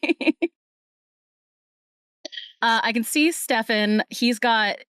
You cannot in fact see Steffan. Steffan flew outside. I saw him leave, is what I'm saying. You heard him yell that he's got her on the roof. Right. Okay. You were surrounded by wolfies. You couldn't actually see a whole lot. So what I'd like to do is get the fuck out of here. Andre, you ready to move? I'm going to yell that over the... All right. I'm going to start collecting boys. Okay. Are you headed for the roof? I'm headed to Andre first from prone. I don't even have to stand up. I can do this laying down. I just need to grab their ankles. Okay. My question is ultimately, where are you trying to go? Yes, we're all reconvening on the roof. The plan this whole time was get the girl and leave. Okay. So I'm just going to move everybody. If anyone... Oh, sorry. Go ahead. And I will say it as I'm going. If anyone wants to stop if anyone wants to go back, speak now, forever hold your peace. Oh, if we got the girl, it's time to get. Yep, time to go.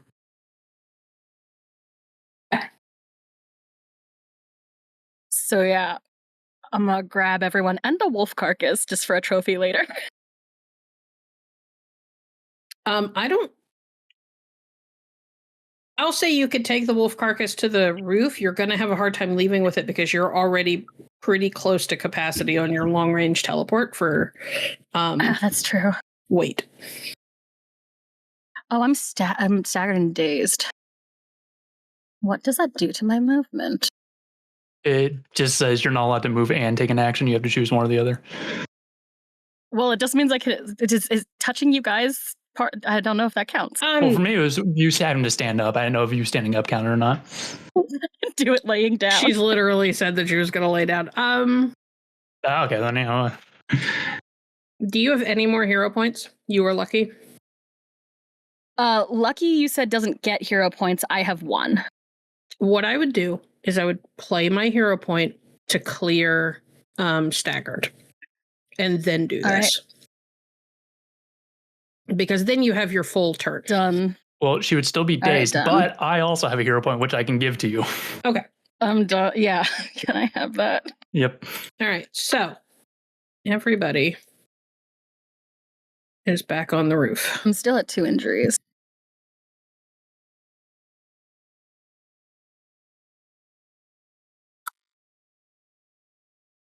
Okay. Everybody is back on the roof. Blythe looks Y'all ready to go? Blythe looks a little tired from having to bebop around, and she's taken one hell of a beating. Oh, did you get Brahm, by the way? No one else. Or did you leave him? I would get him if I could see him. You could see him. He was literally literally chowing down on Garm's throat. Certainly did that. I would have grabbed everyone. I think I have that. If it's mostly vertical, we're comfortably in the range. Yep. Okay. So that is your turn. Yep. Andre. Fuck. If we're all here, I don't really have anything else to do because I was going to fight wolves and we didn't grab the girl, but we grabbed the girl, so I'm just getting ready to get the hell out of here. Okay. I'm assuming Lucky And is not we'll, doing anything. Lucky will give Blythe one of his regeneration licks. Okay. Heal injury. Sorry, I cut you off, Andre. I'm sorry. I was just going to say that basically if there is a way for me to do that, I will hold. So if one of the wolves comes up, Andre will kill it. Not really. Yeah, I didn't remember one, so I just like, yeah, he's just basically waiting. Oliver. I think I'm in the same boat as Andre. I'm basically cleared of luck points and hero points, so Make me a raw intelligence check with a. No, not you. Blythe, make me a raw intelligence check. And if you have eidetic, try it. I do not have eidetic. Actually, a 10.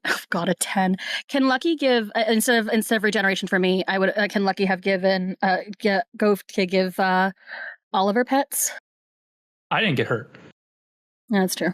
Well, no, he's got luck points, but I actually think I might be burned out on those too. Okay, a 10. A 10. All right. Yeah, you do not. Okay, did not meet the DC.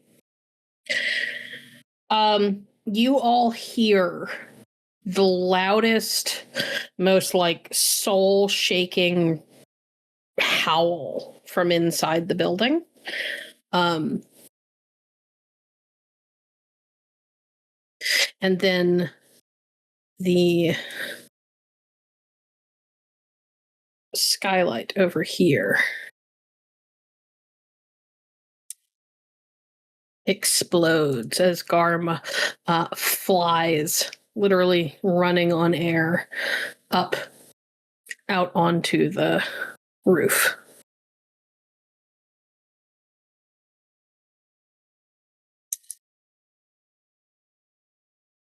Which makes it Brahm's turn.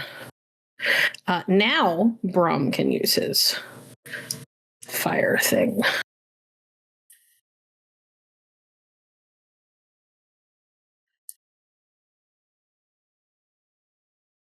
Dodge. Yeah. Okay. Oh, he takes another bruise. You guys watch as Brahm's chest kind of glows and his head rears back. And he it almost looks like a massive orb of flame gets like spit out and it flies at Garm barely over Clint and Andre's heads, flies at Garm and erupts against it, and Garm stumbles. Clint. Yep. Let's see. Garm's still there. We're trying to skedaddle. Clint turns around and chucks his spear. Keeping it simple. This is actually kind of Clint's first time seeing our big friend too. It Except for is. the passing vision. Except as for when he you fell passed through by him as you were falling, yes.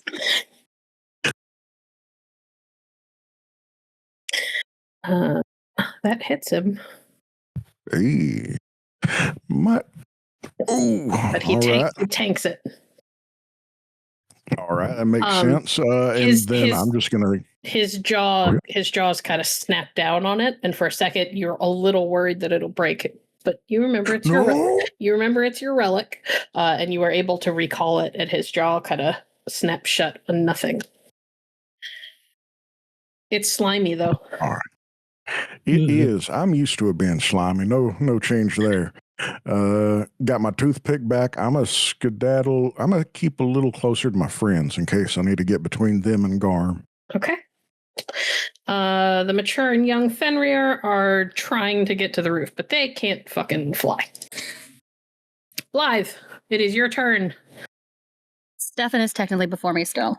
Oh yes, I'm sorry. Yes, Steffan, it's your turn. Would you like to grab your innocent and close the distance to the others? Yes, just crazy I all over. also would like to attempt something on Garm. Okay.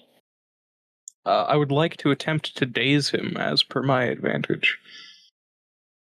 Which advantage, dear? There. Daze. It's, I think, just called days. Yeah. Okay, what are you rolling for that, is what I mean. Sorry. Oh, deception. Okay. And it's versus his will or insight? Insight or will you? I think it's literally just the same thing as a demoralized, but it does dazed instead of debuffs. Let me look, because Lucky has a similar one. Yes. Double checking something. Roll for it. Let me see. Hold on. Insight, intimidation, insight, or will defense, whichever is highest. Double checking something to make sure that he's not like immune. He's not.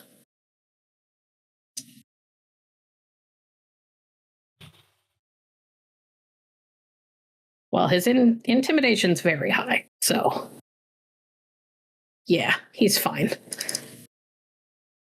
Alrighty. He snarls as he advances. All right, so you grab the girl, get closer to Blythe. Okay, Blythe, it is your turn.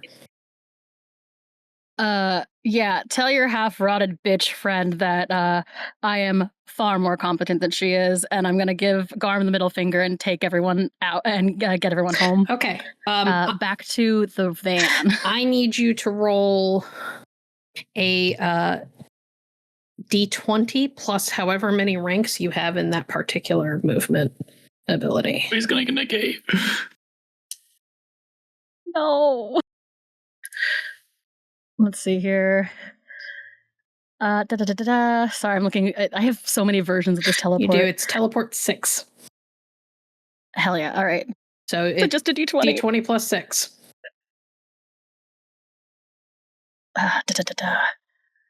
Yeah, just okay.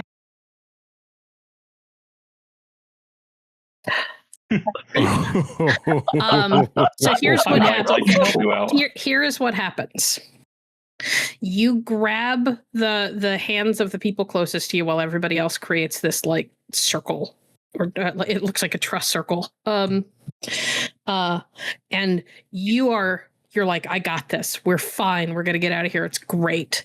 And you focus on where the van is, which is way back at the safe house. And nothing happens. It's like trying to walk into a wall is what it feels like. I hate it here. Make me an expertise magic check. And I will give you a plus 5. I'm rolling like me. Oh, I didn't. 21. Okay. Double check my notes. Fucking Garm, come on, let me leave.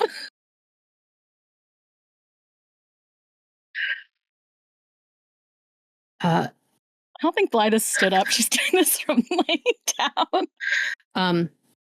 You realize as you were trying to do this, Lucky said he felt something magical when you guys arrived. And now your power isn't working to get you out. I hate it here.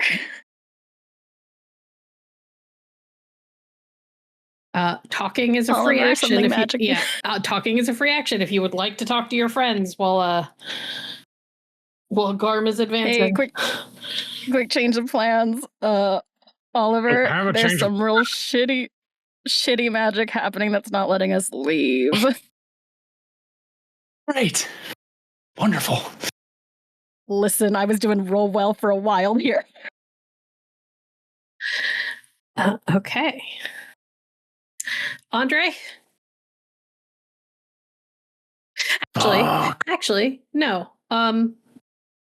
We are at time. So we wrap up the session. We wrap up the session with our heroes collected on top of this mall, staring down at the largest of all of the Fenris Wolves, short of Fenrir himself. And you all have the sickening feeling at the pit of your stomach that you may be trapped. And that is where we are going to call it for the evening. Thank you for listening to Apotheosis, a Mutants and Masterminds actual play by Hallowed Haven Studios. GMing for this actual play is provided by Bloodied Porcelain. Andre Briscoe is played by Solomon. Blythe Zhang is played by Clara Allison. Clint Brazos is played by Gavin Cash. Oliver Bright is played by Gary. Steffan Varger is played by Heretic. Our intro music is by C.K. Martin. Our art is by Ova, who can be found at fiverr.com/letsgospaceman. Our editing is by Virons.